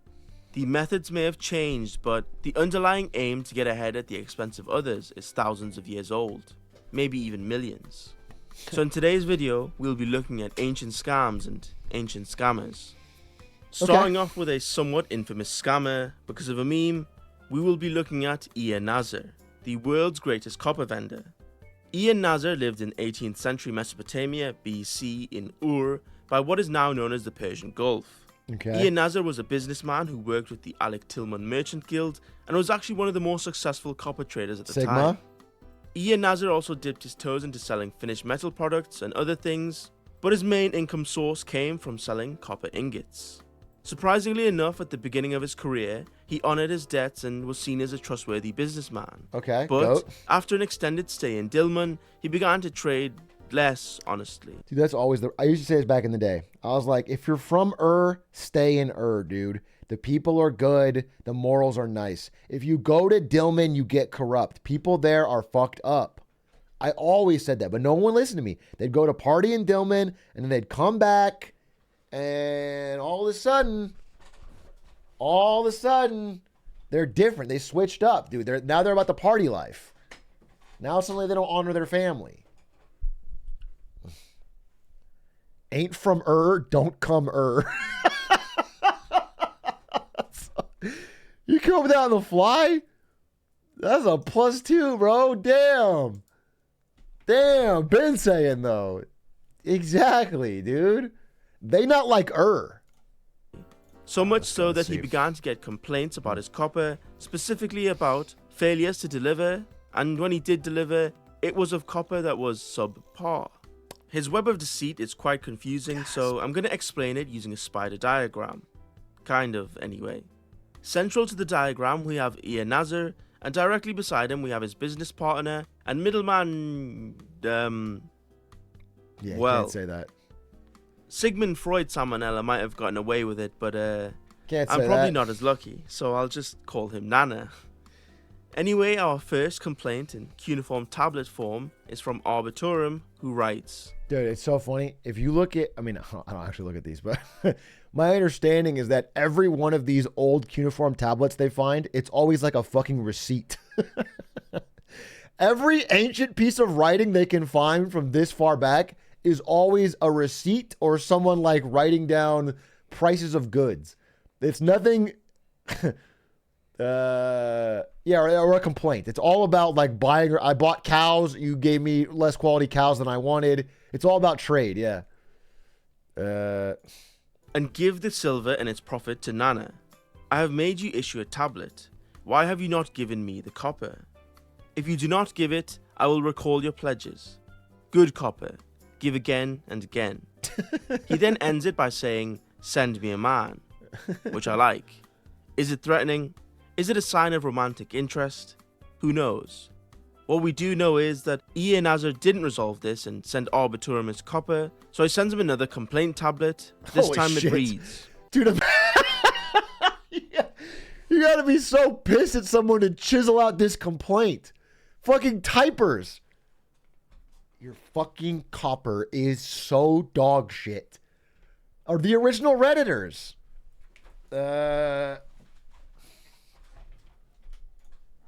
why have you not given the copper to Nana?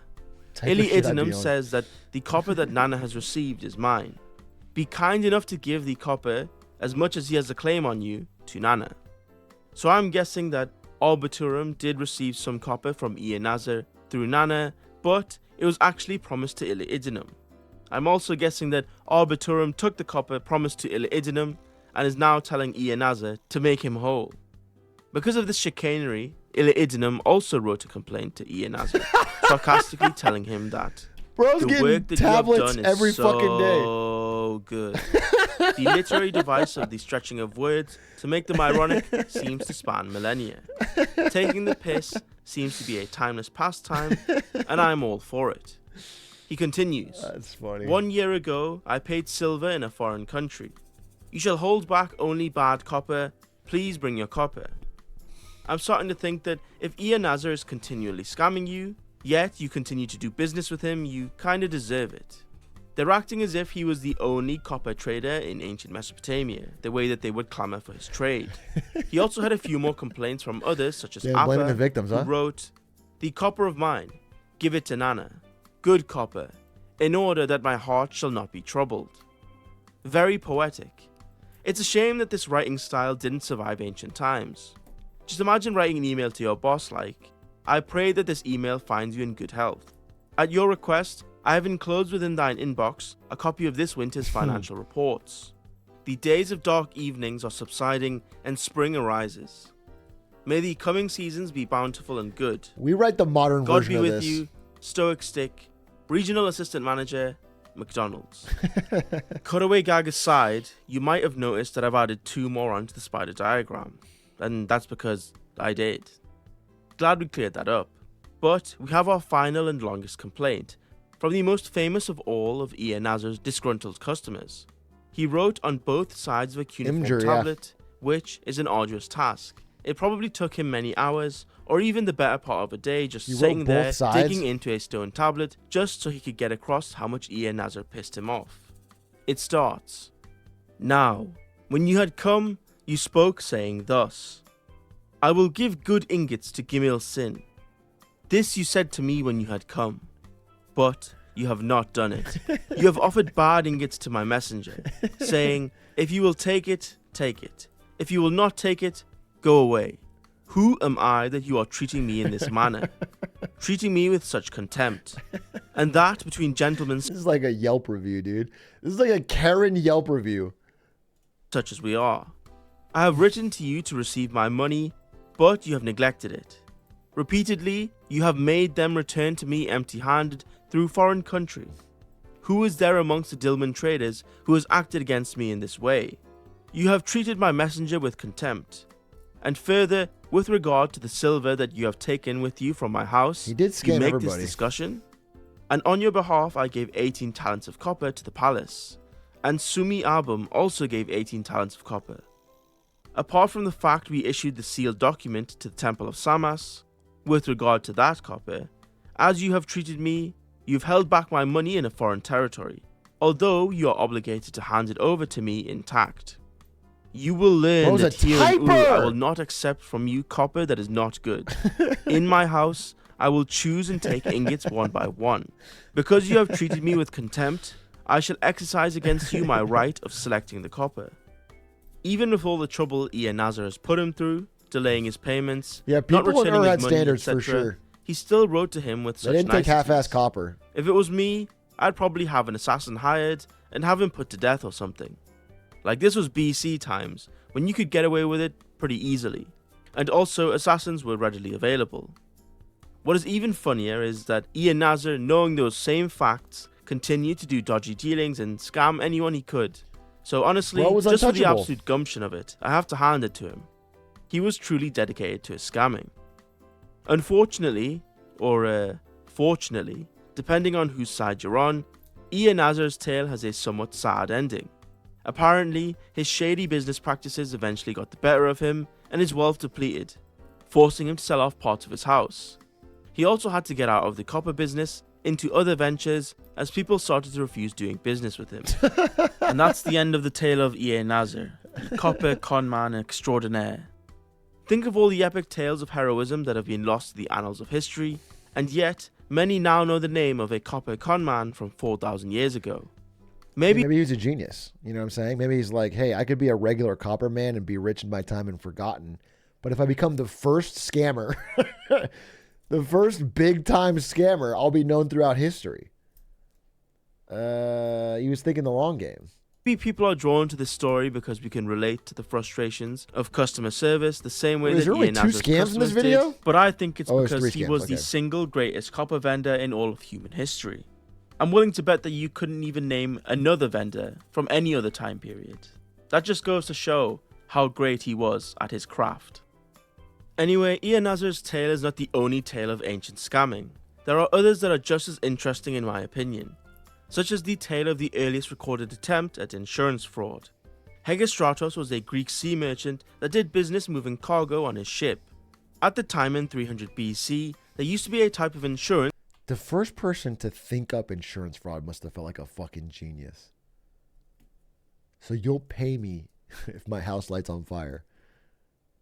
What if I light my house on fire myself? It's so fucking genius. It's so brilliant. If you're the first one to do it, you're going to get away with it? It's called bottomry. 2,300 years ago, bottomry was a profession, and now, well, I mean, I guess people are still paid for bottomry today, now that I think about it. Anyway, ancient bottomry was when a merchant would take out a loan under the assumption that the loan would be repaid with interest when the merchant's ship with its cargo would reach its destination and sell the goods for a higher price. Yeah.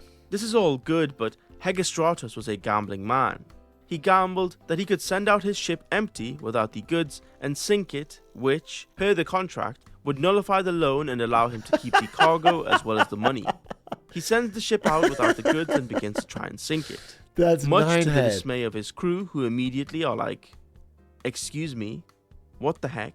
and then chase him off his own ship, leading to him drowning trying to escape. He really didn't. What a fucking throw! Why would you send it out with a crew? What a throw! Damn, that's actually a good idea. Because you probably had a clause in the contract that, like, if you sink on the way, you don't get your money back. That's, like, kind of genius. You have a cheap ship? Think that his crew may object to him trying to sink the ship with all of them on it. Now, this may seem controversial, but scamming insurance companies pay off the gets crew. the stoic stick seal of approval. I have been slighted by my car insurance company recently, those greedy parasites. So now, if I hear a tale of a business going up in flames, and there are rumors of it being an inside job for the insurance payout, then I say, good for them. So although Hegestratos had a double-digit IQ, his heart was in the right place, and really, that's all that matters. Our final tale of ancient scamming takes us back to the days of the Roman Empire, right after the Praetorian Guard murdered the then Emperor Pertinax in 193 AD. Right. They then do what any reasonable group of men do, and that is to auction off the entire empire to the highest bidder. Yes, they actually try to sell the Roman Empire. Sulpicianus began to make offers for the empire, willing to pay 20,000 sestertii to every Praetorian Guard. I think it's like a period in the late Roman Empire when it was just fucking done. And as I recall, the Praetorian Guard, which is supposed to be like the bodyguard, the royal guard for the emperor, they killed the emperor like 6 times, right? Like, it wasn't like every emperor just kept getting killed by the... They just basically ran this shit. And then, yeah, at one point they just tried to sell the whole... Which, there were around 8,000 at the time, so all in all, he was willing to pay around 160 million sestertii. Accounting for inflation and the silver content of the coins at the time, the rate was around $2.6 per sestertii, which means he offered $416 million. Easy money. He, however, was beaten by Julianus, who wasn't even invited to the auction, but shouted over the guards that he would pay $25,000 per guard, for a total of $520 million. Which, if they didn't even invite you to the auction, it really says something about how much they respected you. Anyway, buying the Roman Empire for $500 million is a steal because it was producing a GDP of around 18 billion sestertii, or around 46 billion US dollars. Yeah, so with such a great deal, he must have been really lucky, right? Well, no. Because the same Praetorian Guard who sold him the empire betrayed him and worked with Severus Septimus to have him deposed shortly after. So if you look at it one way, they kind of scammed him out of his money. He ruled for a total of 63 days, and in that time span, he was hated by the public so much that on one occasion they even publicly stoned him. I mean, he did decrease the value of all their money by decreasing the silver content as soon as he took the empire. Okay, so, oh my god, he was trying to scam them. Spend $500 million to buy the empire, then cause inflation so that number is worthless. So you spent nothing. He got it, no scam. Yeah, he got 63 days of being emperor for $500 million. Which wasn't received too well. In my opinion, what he should have done was slowly inflated the money away by printing more and more each year for pointless wars, decreasing the purchasing power of the people. But do it slow enough so that most don't notice. But for that, you need a type of money that wasn't tied to any physical materials like silver or gold, kind of like what we have today. But no, I'm overthinking things. The government loves you, paying taxes is cool, and anyone who tells you otherwise is a crazy conspiracy theorist. No hate to this dude, but this guy type of thing getting 200k views makes me think I should try this type of content. That's why everyone's doing it. It's like Froyo stands. People are making this type of content because the visuals anyone could do, and then all you got to do is like either know a fact about history or read fucking Wikipedia, and people will put up with even like the no passion in your voice and no jokes because people love history. History is very interesting. There's so many interesting stories. So there's like a zillion of these popping up. And honestly, I'll say this. No disrespect for the guy. I like this video. I liked all 3 of these stories. It was interesting. He found, it's a good package. So I think Salmonella has a unique S tier level that clearly outclasses these, but like I like the video. I'm not knocking it. So that's all we have for today's video about ancient scamming. Maybe 4,000 years into the future, one of you guys will leave a legacy like Ian Nazar. Maybe it'll be me. Maybe. Anyways, that's all we have time for. Fun vid. Interesting. We learned something. Facts.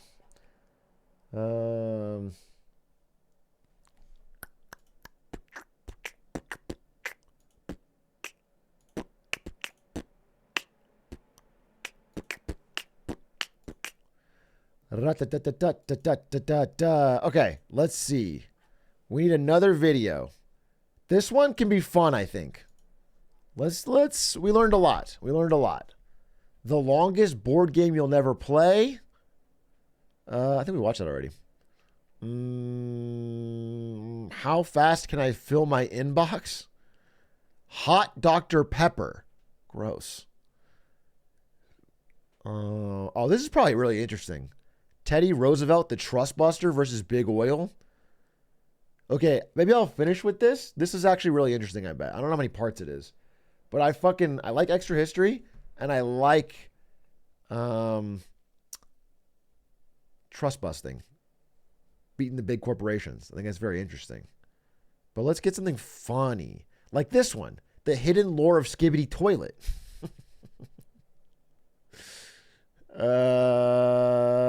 What's funny?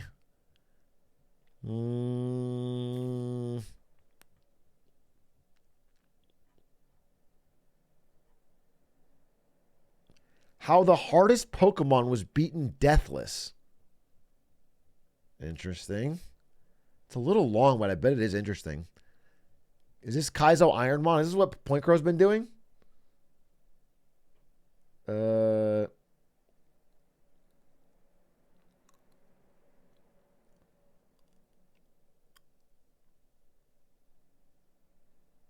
It's Emerald Kaizo. Oh, it's harder.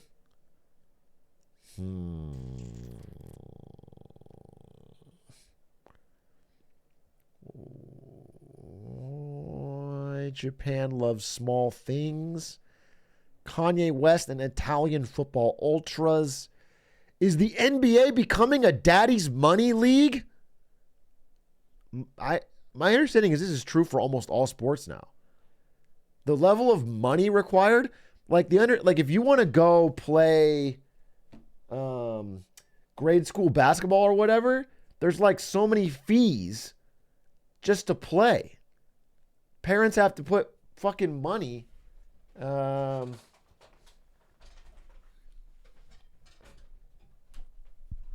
used to just be like tennis or hockey, that would be like, but now it's like everything. What's Map Men? Map Men. I don't see Map Men.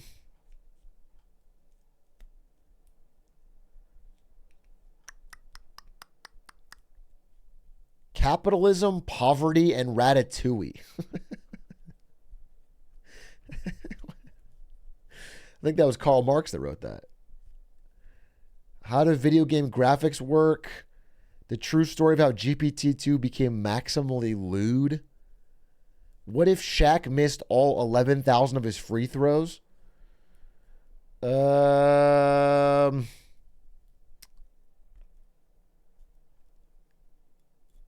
Every major cult. I like this guy. FD Signifier. Aiden put me onto him. He had a great video about the Kendrick Drake beef. Great video.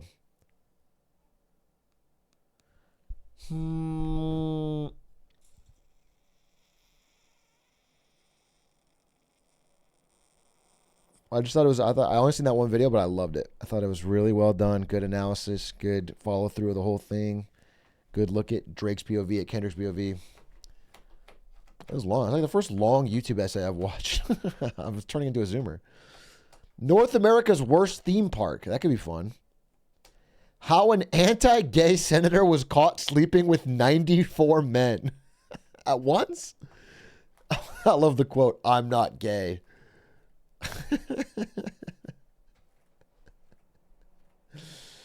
That's very... We can watch that if it's funny. Hypocrisy and politics. I remember it like it was yesterday, one case. I was fresh on the force with a thin mustache and a thinner wallet. But even back then, I had a sharp nose for hot leads. I was assigned to go undercover in the men's restroom at the Minneapolis airport. The rookies at airport security called me in, the professional, due to reports of certain men turning tricks with one another, for catching my drift. There was a pervert out there, and it was my job to find him.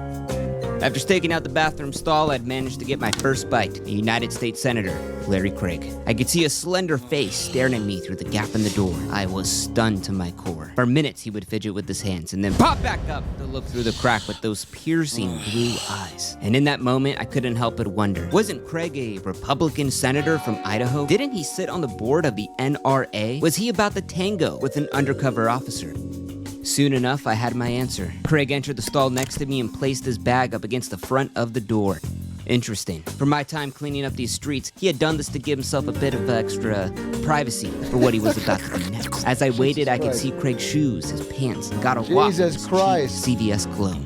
And then bingo. The pieces of the puzzle were falling into place. Foot tapping, that's the signal for men wanting to turn tricks in the bathroom. So if you do see a foot inching closer or doing that infamous like tapping, which for those of you who need a translation means I'm looking for or am ready to give a blowy. Looks like we hit a good lead today, Charlie. With every tap, he moved his foot closer to mine. Just like I'd learned at the academy, I moved my foot up and down slow, like a mating routine, and I was luring him in. I then caught a glimpse of his gold wedding band on his ring finger. You're telling me Craig's a married man, trying to get some bathroom action in a downtown airport in Minneapolis? I immediately thought about his kids, his wife, his traditional family values, and by then I had had it. So I showed Craig my police badge and pointed towards the exit. Craig responded, "No!" Without causing a scene, I threw on the cuffs and escorted Craig out of that bathroom. What a way to end the week. Wait, Craig kept asking me what was going to happen, like a 5-year-old boy whining to his mama about his missing Pokemon. Like, how does that catch him? Can't he just lie and be like, I was just tapping my foot? I don't know what that means.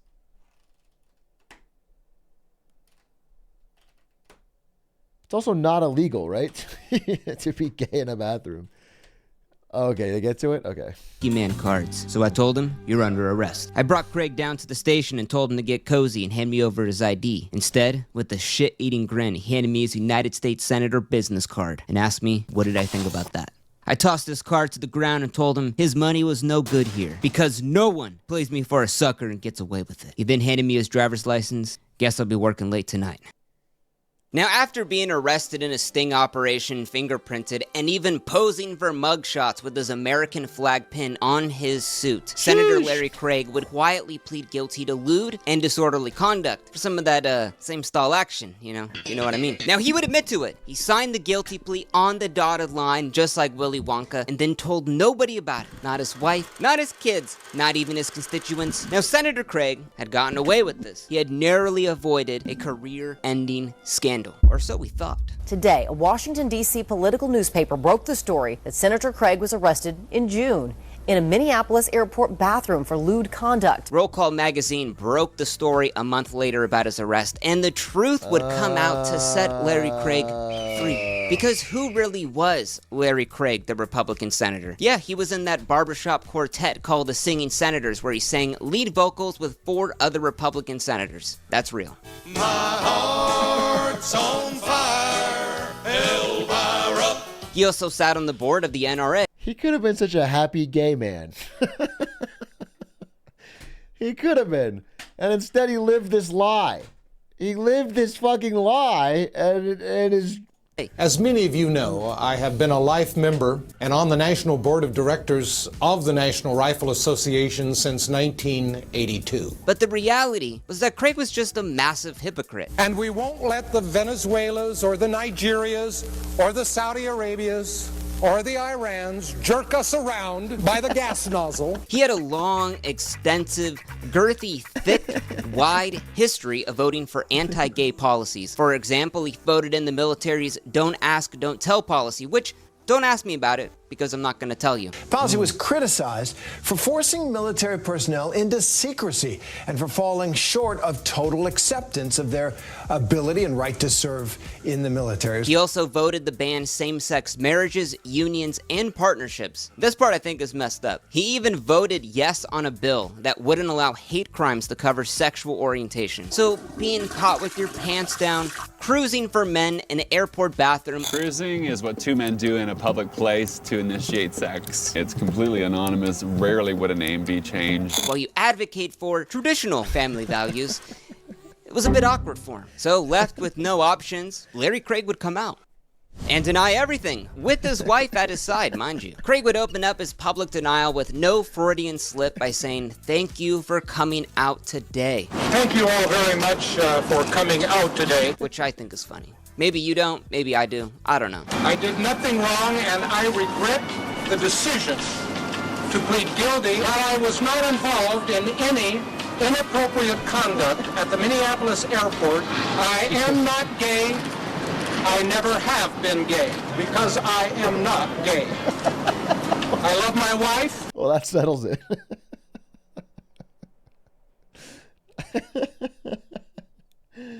That's sound logic. my family. So the Minneapolis police, they weren't too happy about Craig's public denial because this would contradict that plea agreement he had signed when he got arrested, which that document states the court will not accept a plea from anyone who believes they're innocent. So to counter Craig's denial and set the story straight, the police interrogation recording was released to the public. And it's pretty funny, I'm not gonna lie. Okay. You do anything with your feet? Position them? I don't know at the time. I'm a fairly wide guy. I understand. I tend to spread my legs when I lower my pants so they won't slide. Okay.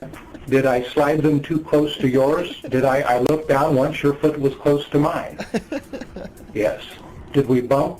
You said so. I don't recall that, but apparently we were close. Well, your foot did touch mine on my side of the stall. All right. Now, Craig claimed that his foot came into contact, or may have made contact with this undercover officer because he was a quote-unquote pretty wide guy. A comment that would haunt him for the rest of his life as Larry Wide Stance Craig. Now, maybe you're thinking to yourself, maybe he did have a wide stance. He was a big guy. Maybe this cop who arrested him was out to make a quota. Maybe you believe Larry Craig is innocent. What if I told you that this wasn't the first time Craig was caught in a sticky situation? Craig has been denying he's been gay since 1982. 1982. Two 17-year-old boys from the Congressional Pages program, it's like an intern program for high school kids, make allegations of sexual abuse from the older members of Congress with the younger interns. Now, the FBI would step in to investigate these serious claims, and they speculated that it involved up to 15 members of Congress. If you could put a number on the number of congressional employees that you may have direct knowledge of involvement in illicit activity, how many would that be? Direct knowledge, 15 to 20. Though these people were not named publicly. So here's a little tip. Generally, it's best to avoid making public denials about accusations, especially when the person that they are accusing is unnamed. But apparently Larry Craig never got that message because he was the only congressman to issue a public denial. Persons who are unmarried, as I am,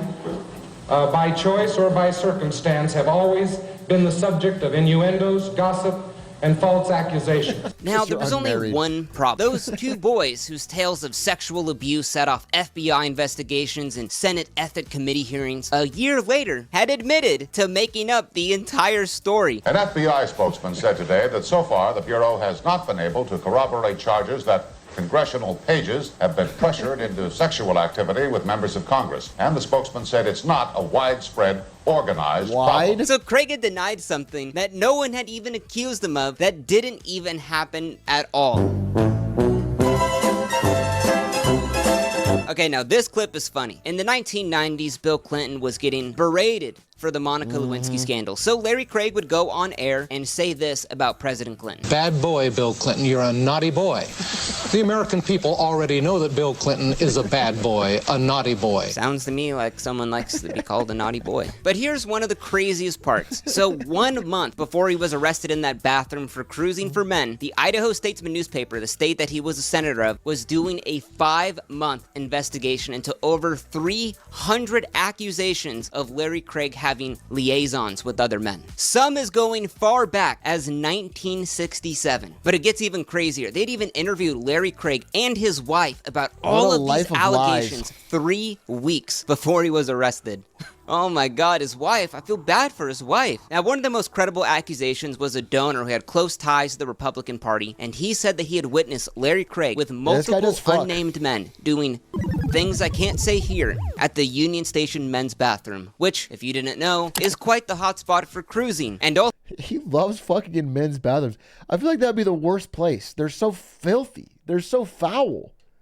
They smell bad and they're gross, and I can't think of a least appealing place to have sex. Who wants to smell shit? What? You wouldn't get it? I don't get it. I guess he does like it filthy. Also, if you didn't know, Union Station is a few blocks away from the Senate. Now, of course, when asked about this, Craig would just openly deny it. He said, "I am not gay. I've never been in a restroom in Union Station having sex with anybody. I am not gay, and I never have been." Now, another man said that Craig had cruised him at an REI store in Boise, Idaho in 1994. Craig responded to this allegation, saying, "I've been in this business 27 years in the public eye. I don't go around hitting on men, and by golly if I did, I wouldn't do it in Boise, Idaho." Out of all the things you could say, why would you say that?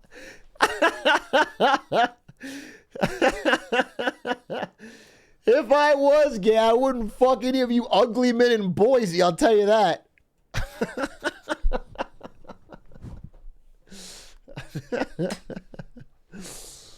I wouldn't do it in Boise, Idaho. Okay, dude. So with Larry Wide Stance Craig gaining national and even worldwide attention, he was just the laughingstock of the town in 2007. Late night comedians are ripping him apart. So, sir, you really are serious about keeping your seat in the Senate? Oh, absolutely.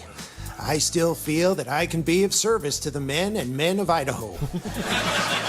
If you're interested in applying for an intern position with Senator Larry Craig, here is the official application announcement. Be proficient in Microsoft Excel and PowerPoint. Have a distinguished brow, firm-set jaw, strong but knowing hands. I think it should be called My Wide Stance. My Wide Stance. And even Hassan's uncle, Cenk Uygur of the Young Turks, ripped Larry Craig apart. Now, Larry Craig says, "Oh, I don't know what you're talking about. The playing the footsies? I just have a wide stance in the bathroom." Wide stance Larry Craig. He was Wide Stance Larry. And all of this scandal really came at a bad time for Larry Craig because he was up for re-election soon. So when you're getting hit from the left for being a hypocrite, you're getting hit from the right for not living his true traditional family values. I mean, Mitch McConnell even called his acts unforgivable. Imagine Mitch McConnell calling you unforgivable. It's gotta hurt really bad. Yeah. So on September 1st, Craig would announce to the public that he was gonna resign from the Senate a month later on September 30th. You know, with sadness and regret and for the goodness of the American people. And everyone was clapping. Everyone's like, cool, you're gonna resign. But our story isn't over because just 3 days later, Craig had a change of heart. He actually withdrew his resignation and pledged to the American people that if he could get his conviction overturned, he wouldn't resign. I mean, this guy had no shame. So the day he made this pledge to the American people, he had an army of attorneys filed a motion to withdraw that guilty plea that he had signed. Which also, mind you, it is near impossible to get a guilty plea overturned in the United States. Idaho Senator Larry Craig looking to reverse his guilty plea in an airport bathroom sex sting. Craig wants his sexting guilty plea thrown out. He'd promised to step down. Now he's reversing course. Senator Craig is refusing to step down. He's changed his mind about stepping down. But with a team of $500 hour attorneys and the senator's political pull, for sure, they can get this guilty plea overturned. I mean, that's what America's all about, baby. Get this thing overturned. Idaho Senator Larry Craig has lost his latest attempt to withdraw his guilty plea following a men's room sex sting at the Minneapolis airport. The guilty plea was still upheld. After spending $213,000 on attorneys and PR people within a month, he was still guilty of lewd conduct in that airport bathroom. Now, Larry Craig said he was a man of his word, traditional values, that he... Bro, he should have owned it. He should have flipped and become a gay icon. In 2007, he could have fought for, like, gay marriage or something. He could have been a regular Harvey Milk, dude. He could have turned this whole thing around. He was going to resign for the good of the people if he didn't get this conviction overturned. So would he resign from the Senate? Of course not. He would serve out the rest of his 15 months left in his term and retired on January 3rd, 2009. Thank you very much. And so Senator Larry Craig goes down. But Craig's comedy of errors doesn't end there. 7 investigates found the former congressman was still spending campaign cash after his public service had ended. Because a couple of years later, Craig was investigated and sued from the Federal Election Commission for illegally using campaign funds to pay for his $213,000 attorney bill that couldn't even fight off his guilty plea, and was told he had to pay it back because it was an ethics thing, which is one of the rare cases I've seen where someone actually gets penalized for some missing campaign money. Now, you may be asking yourself, what's Craig up to these days? He just couldn't leave Washington. He loved it too much. So today, he is a lobbyist for the lumber industry, where he advocates for the destruction of forests and Mr. Beast team trees all across the United States. And it's really the perfect job for any disgraced politician. His whole life. Now, this story is ironic. The whole time he was copping a feel, he was actually feeling a cop. But in all seriousness, let's talk about the one lesson to take away. Whether you think he's guilty or not, talk to a lawyer. Never sign a guilty plea without talking to an attorney. He should have never signed that. Now, I'm not making fun of Craig for being gay or closeted, or maybe he's bisexual. It's more of a hypocrisy of his morals. And I found this quote from an openly gay member of Congress that sums up Craig's situation nicely. You have a right to privacy, but not hypocrisy. During the period that I was closeted for 7 years, I was always a gay rights supporter. It's a violation of principles to vote one way and act another. Now, before you leave, if you want to support me and get more content like this, go to my Patreon. It is banger. It's a That's so weird. Anyway, that's very funny. I didn't know about old wide stance. But I'm glad he's doing something heroic now by fighting for the oil lobby. You know? He can turn a new leaf. And honestly, I'm going to say it. If you don't support the oil companies tearing down forests, you are a homophobe. I'll say it. I mean it. I'm putting it out there. I'll stand on business. Okay? You are homophobic.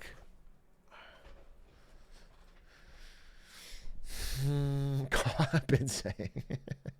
Robert Stacks, thank you for the gifties. Good goddamn. Ooh, is Fern? I forgot if Fern was good videos or for some reason. Oh, they are good videos. Fern's great videos. Hey, there's a Fern video about the game that stole $130 million. I love game videos. I love videos under 10 minutes, and I like Fern. It's a slam dunk.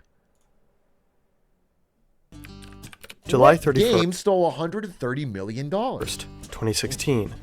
A brand new game called Çiftlik Bank launches in the Turkish App Store. I'm sorry, did you say gay homophobe representation? Did you say you're a gay homophobe? We exist.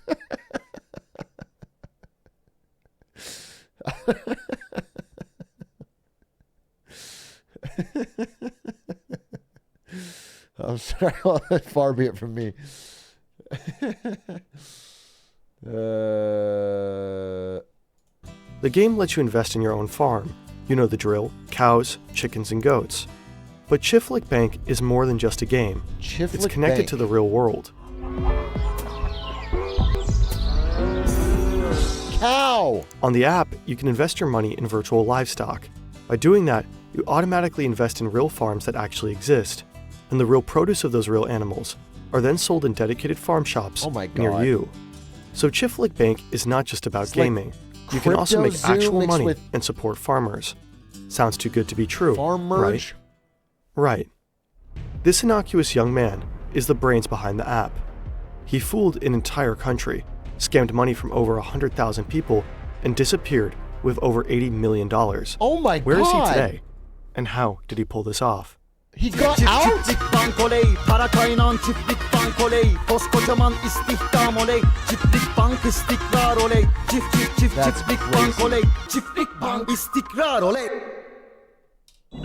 You look so untrustworthy. We came across the Çiftlik Bank fraud through this article by journalist Paul Osterland. He did an incredible job in researching the whole story. You'll find the link to the article in the description. Mehmet Aydin grows up in Bursa. That's a major city in northwestern Turkey. His background is humble.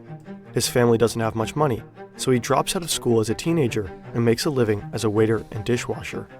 His actual dream is to become a famous rapper.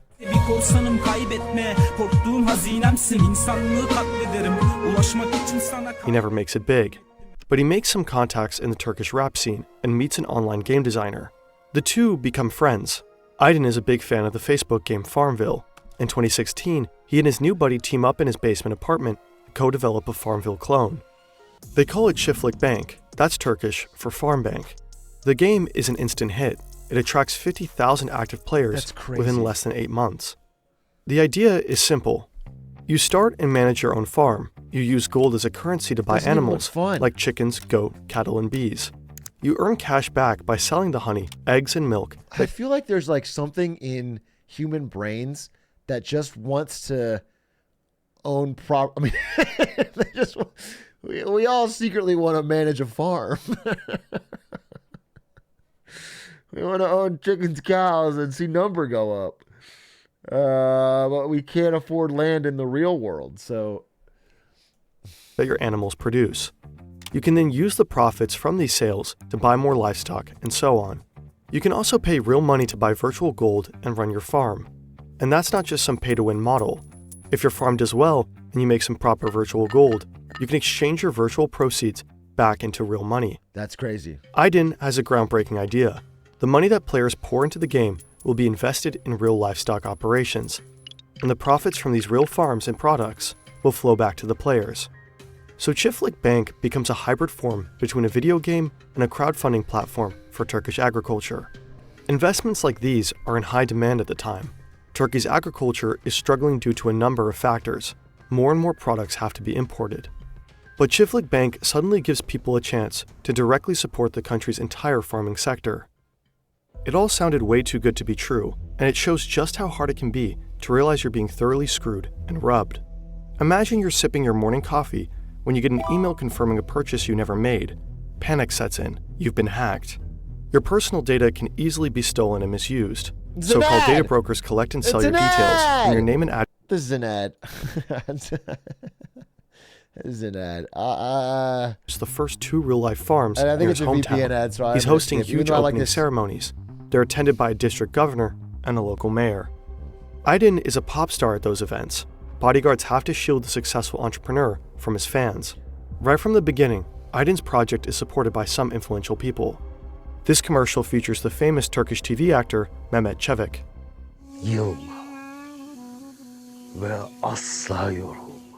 Çevik also acts as the company's press consultant. Within a year, more than 100 of these farm bank shops pop up throughout the entire Holy country. shit! They sell the products from the Çiftlik Bank operations. Wait, it's kind of Here working. you can see cheese, honey, and sausages with the logo. Çiftlik Bank players receive 5% of their profits in vouchers for these shops. You can choose the products in-game and pick them up at the nearest location. Wow. The rest of the profit is supposed to be real money. Say a player pays around $4,200 to buy 3 virtual beehives. He makes Say. $840 per month off his bees. So within 1 year, our online beekeeper racks up profits worth over $5,800. Sure. At its peak, Çiftlik Bank has over 500,000 active players. More than 130,000 people invest their actual money. Some of them even take out huge loans to do so. A total of $250 million are poured into the game. Jesus Christ. Unfortunately, Çiftlik Bank is a massive scam, Oh, a Ponzi shocker. scheme, and Mehmet Aydin is a fraudster. The products at the franchise shops may bear the logo of the game, but they do not come from the company's own livestock. Most of those farms are inactive and only serve as a front. In the beginning, however, players always get their money on time. But Aydin's pyramid scheme only works so long as it grows just a and pyramid attracts scheme. new players that put in new money. The money is then used to pay out profits to existing players. The company does extensive marketing and hands out commissions for bringing in new players.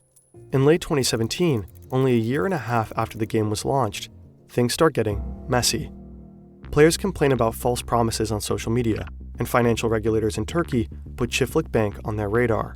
The authorities become particularly skeptical when they find out that the company's bank accounts are held by a shell company based in northern Cyprus. Another Turkish authority, Turkish Ministry of Customs and Trade, starts looking into the company's finances. Yikes. Aydin realizes he can't keep up his scheme for much longer. In December 2017, he suddenly sells his shares in the company. A month later, Çiftlik Bank says it has suspended accepting new users. It also stops paying out profits. Rumor has it that the banks are refusing to work with Aydin's company after the complaints. Many players are furious and want their money back. Disaster. Some of them have invested all their savings, believing they could make profits and at the same time do some good for their country. News officially broke. But I mean, why would you need money? You got the thrill, you get the fun of playing Çiftlik Bank. Like, you gave them $2,500, $5,000, but you got the fun of clicking on the virtual cows and chickens. It's like greedy to ask for money. he gave you a fun virtual experience, and that's its own reward. It's a really fun. In March it's a really fun game. 2018, authorities determined that Chiflik Bank is indeed a scam. Prosecutors launch a criminal investigation. They issue a warrant for Mehmet Aydin and some of his employees. But Aydin has vanished into thin air. Interpol puts out a red notice for his arrest. Police forces worldwide are asked to track him down. Imagine how much good it could have done if it wasn't a scam. Yeah, I mean, it seems like a very difficult thing to actually run normally because they're not experts in farm investing, so the money they take in from the game, they would have no idea where to deploy it effectively to make an efficient running bee farm or cow. Like the logistics are crazy. If there's a bad crop yield, does the game mechanics break and suddenly you can't get paid? Like, I don't think it actually works. It's like the reason farms don't raise money through games. But it could have been a thing where like, you get a very, very, very small percent of the profits. So it's well within, instead of like guaranteeing you all of it, which makes it near impossible to run, it could be like it all go. I don't know. It could be something. The point is, it shouldn't be a fucking Ponzi scheme scam. It soon turns out that Aydin has fled to Uruguay, but he doesn't exactly lay low. He is seen driving around in his Ferrari. He posts this video. Well, you gotta This flex. is his private yacht. You gotta flex. To pay for all this, Aydin stole millions from Chiflik Bank users, and he's been doing so long before running off to Uruguay. His former bodyguard says he frequently went to casinos in northern Cyprus to gamble and party hard. Now it looks like he just keeps living the good life down in South America. That's crazy. Like nothing happened. 12,000 kilometers away. It's so fucking crazy to scam your whole fucking country, flee away with all the stolen money, and then still need to flex on social media. Still have a need to post bans on IG. That's crazy. That is a depravity. The fraud story dominates Turkish media for months. Angry players raid one of the real farms and try to load the animals onto trucks. Aydin plays the victim and blames the Turkish state. He says he couldn't pay his players because authorities seized his company's assets. His former partners are busy apologizing to the Turkish public. This is actor Mehmet Çevik calling to apologize on national TV.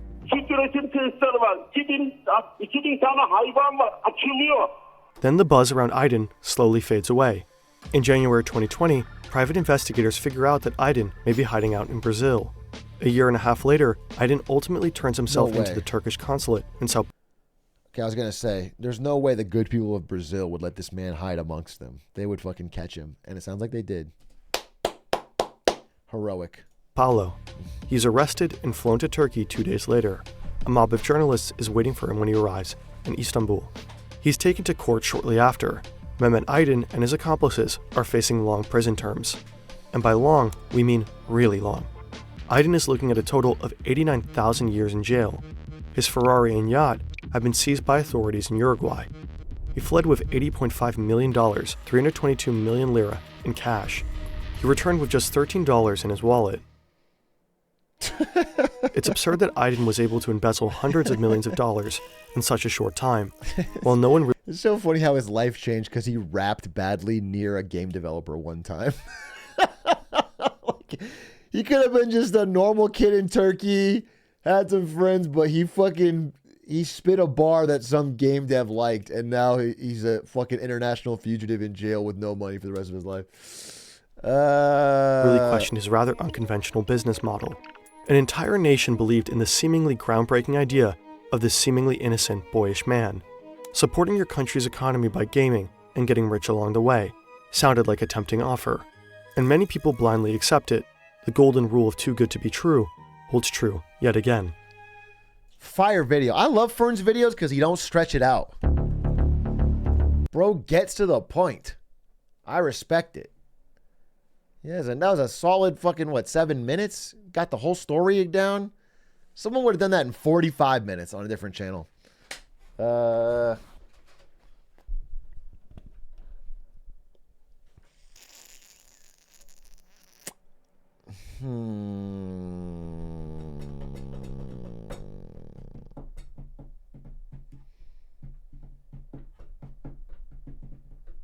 I'm going to do a full refresh. Refresh the whole thing. Post your links.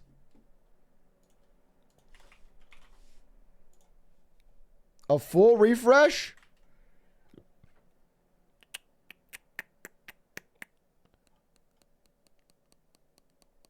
I'm looking for something just really good as a fucking rounder outer. Something to make us fucking finally super intelligent. We'll be smarter than supercomputers.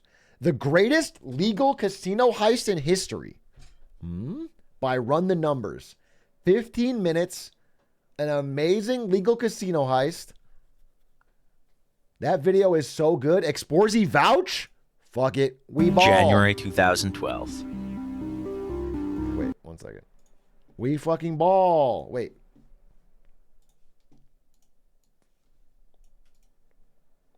Oh, it's an hour 15? You baited me. Nah, can't do it. Can't do it tonight. No. I gotta watch TV with Ari. We're watching it at 11. We're locked in. Unfortunate. I would have watched that. Dude, I baited. I got baited. You're a master baiter. Basketball. I probably watched this video. I've definitely watched this channel. Howard Elite Basketball. I've definitely watched their basketball drills. I don't know if I watched the one specifically for kids. 100% I've watched this.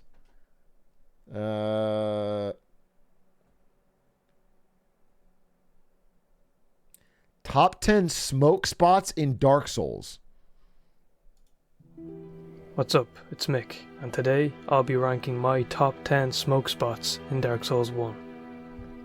These spots should provide a great variety of spaces to chill out and partake in some of that green blossom. So, without further ado, let's jump right in. At number 10, we have the Blighttown Blowout. This spot is found right around here at this bonfire. Now, this isn't exactly the greatest spot ever since it's found in a place where anybody would rather be anywhere else. The enemies here, the poison, the smell, it really isn't that great. However, I feel compelled to put this spot here because it's found in this terrible place, and it does give you a place to green it up while under the strain of Blighttown.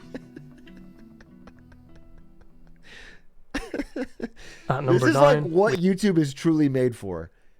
YouTube went wrong when it got away from this. This is what it's about, and now we have Mr. Beast. we have the Hidden Chest I'm Hub. gonna do top 3 though, because we don't have time. So let me do. Here, this is number 2, and we'll do honorable mention in number 3. Okay. Shimmering in at our number 2 spot, we have the Moonlight Great Smoke. Now, this is a similar entry to number 7 with the foresty atmosphere, but with an extra step of risk reward. To get here, you must first get past these big stone guardians, I think I should play this game.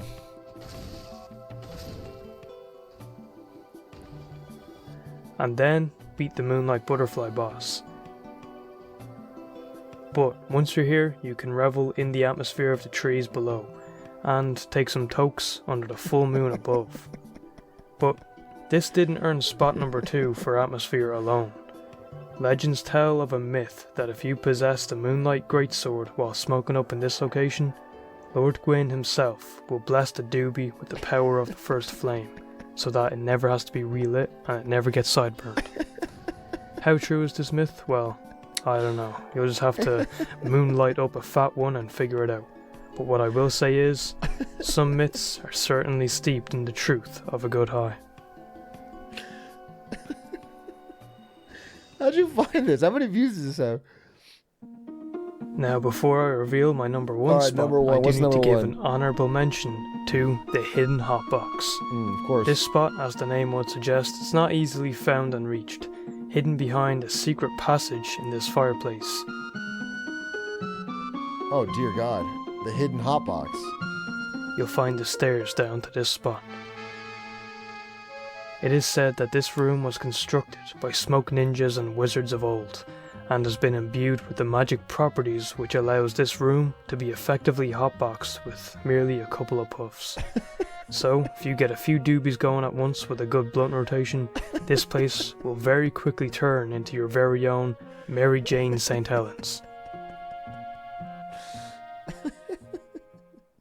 This is this is what Miyazaki designed the lore for. Where yeah, you could create it on your own.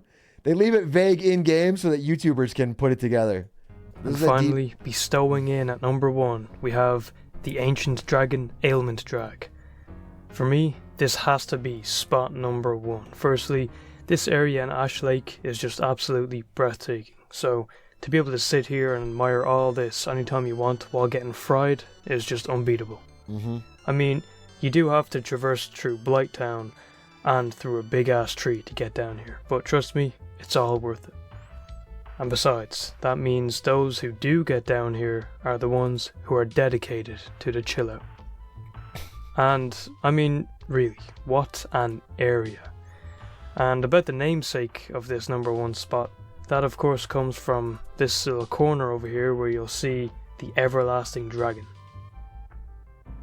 This guy is one of, if not the last remaining dragon in the land. And look, just look at him.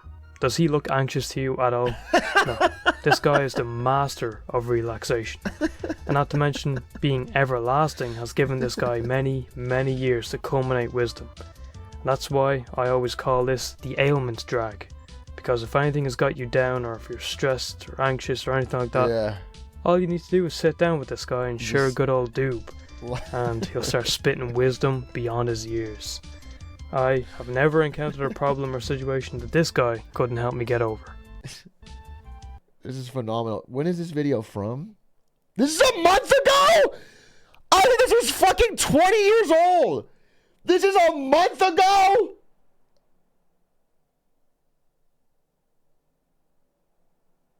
Bro, this was like a 2010 video. That's crazy.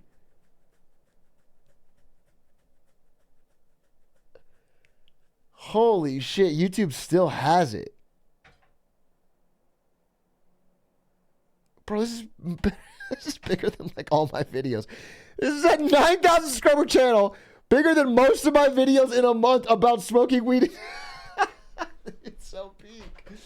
It's so peak. Wow, that's hilarious. Now I know what works. Now I know what works. That's funny. I got to pivot. I'm going to hard pivot. All right. Well, is there one more? Oh, how about this one? How about how Duolingo turned a free language app into a $7.7 billion business? It's only 7 minutes long, and it's business related. I mean, I heard Atlanteans are the worst. It would be kind of fun to go China again and try to like make the Atlanteans work. If I was like the only Atlantean player. Where's the food? Right here.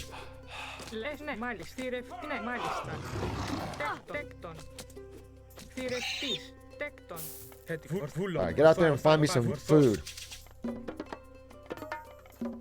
You guys go to gold. No, you guys go to wood. Sheep go here. We need to find some sheep. Step 1 at the start of the game is find sheep. Find sheep. Get some wood. You guys go to gold. I watched a pro player play, and he was like, you have to analyze the map and find like the choke points and like build your base around. It was all nerd shit. It was like, you got to be looking from the beginning on, you know, how you want to build and what resources you're trying to capture early on. Think long game. And I'm like, no, I don't want to.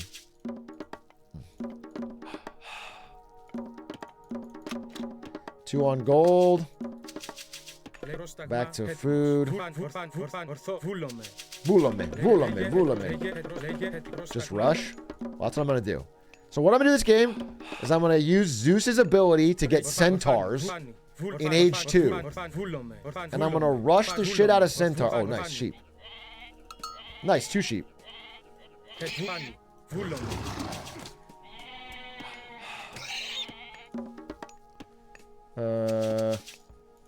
And can you make a temple in a year now? Prostagma? Make a house while you're at it. Did not get many sheep here. Did not. Oh, there it is. 2 more sheep for Pawpaw. For Peepaw. Get down here. This is the map with the docks, so I should probably try to get some... Oh, more sheep! Yes! Alright, Peepaw's getting some sheep. And I can get a temple now. Temple. And then you guys go to wood.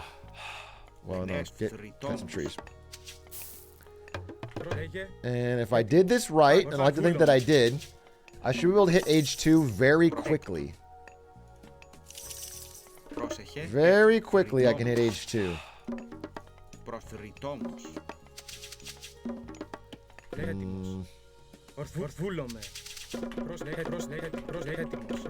LCK finals? Don't care. If T1's not in it, I don't care. I wish them all the worst. Oh, 2 more sheep. Nice. Whoever wins LCK finals is going to lose groups at Worlds. Mark my words. Oh, shit. What the hell's happening? Okay, can I mage up now? What do I need? What do I need? What do I need? What do I need? 400.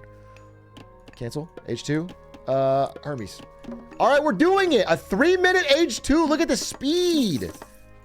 Okay, now we put this here. Get this here. And I probably need to start thinking about what resources I want. And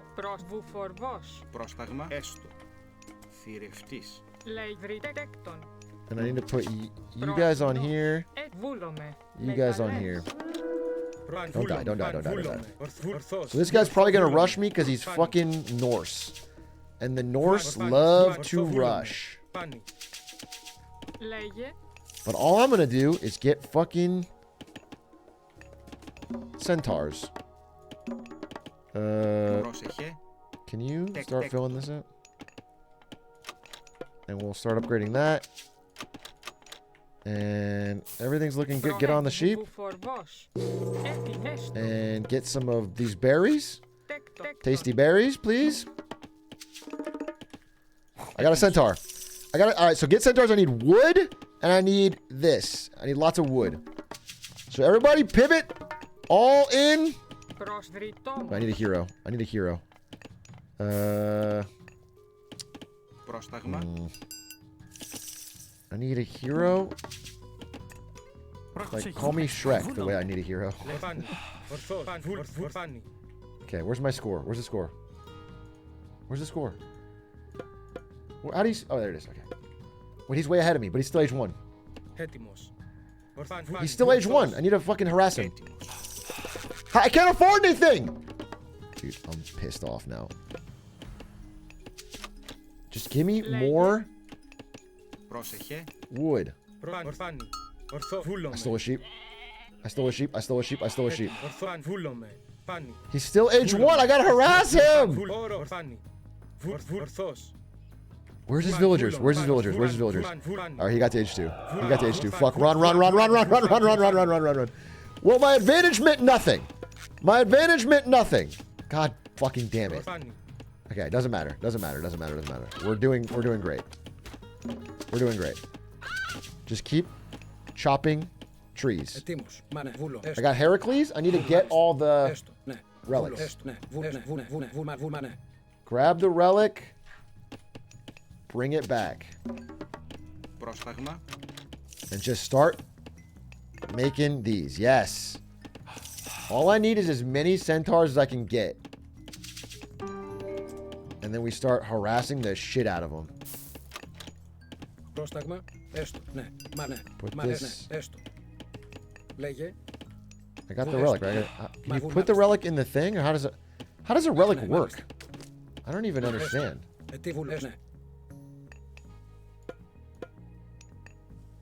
Does anyone know?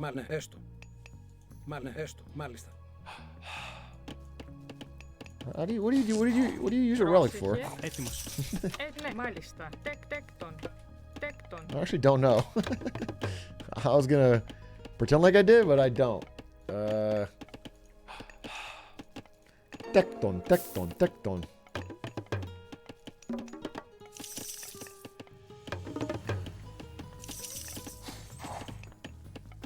Keep making, keep making.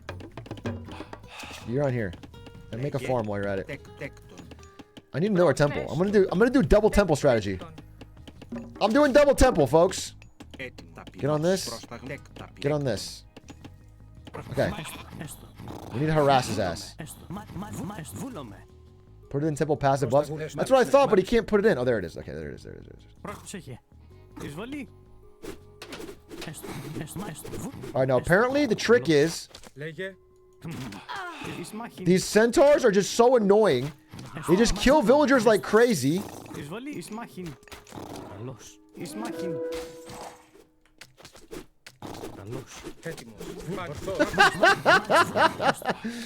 And they just run away. And you can never catch them. You can never catch them. They do 1,000,000 damage and they can never be caught. So they're fucking busted. And I just have these double temples. And everyone's chopping trees and making centaurs. We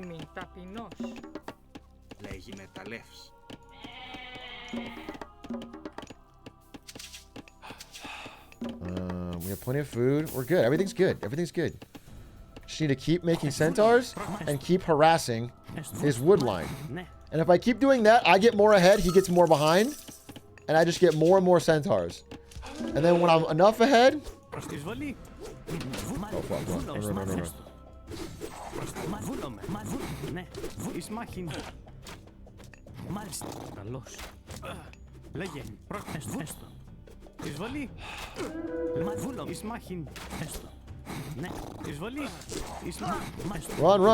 Run.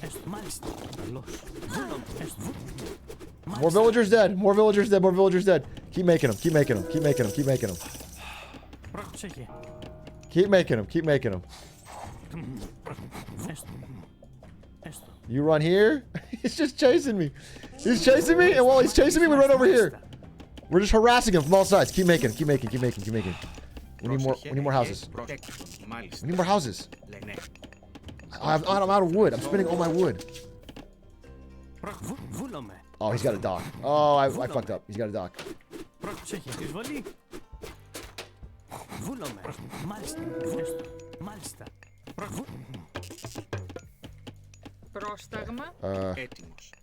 Wait, cancel. Cancel one of these. Cancel one of these. I need fucking houses.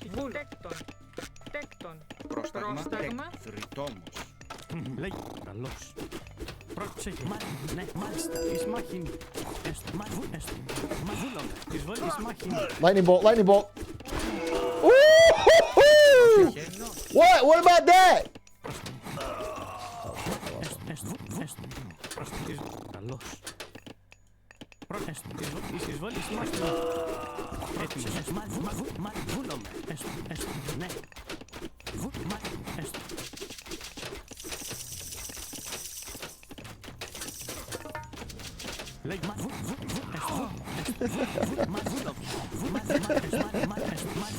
Ring around the rosy, bro. Get back out there. Get back out there. Keep harassing.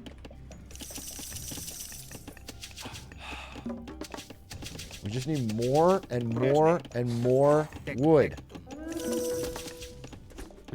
Oh, what's happening? Dude, I ran through. Run.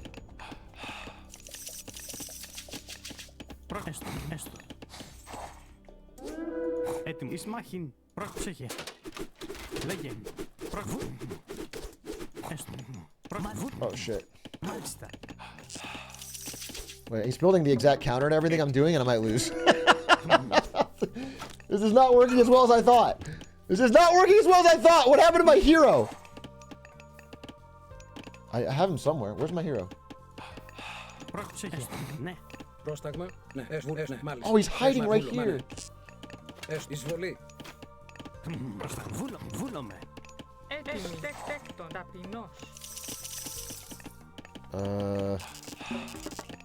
Okay, we're hitting pop cap every 2 seconds. I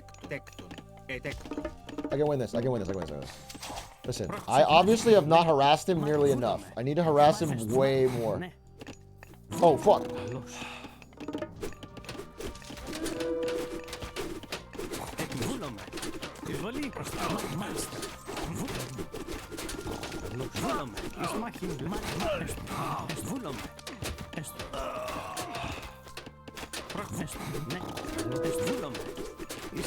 What is the counter in this fucking unit?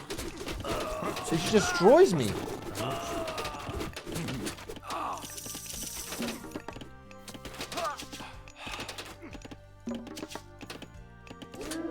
I need to go H3. I need to go H3. I need to go H3.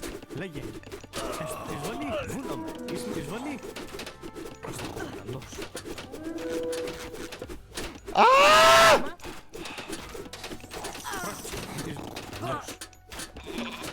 I need to go H3! Just kill this.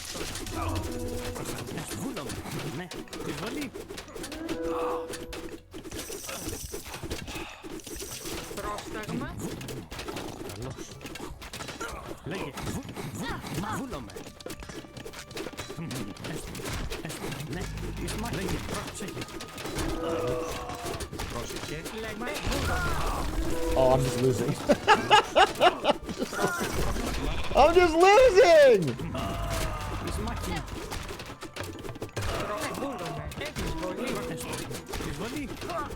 I think these units are hard counters.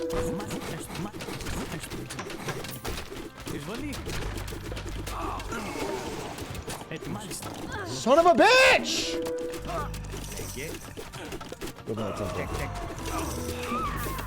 Where's my town center? Oh God in heaven!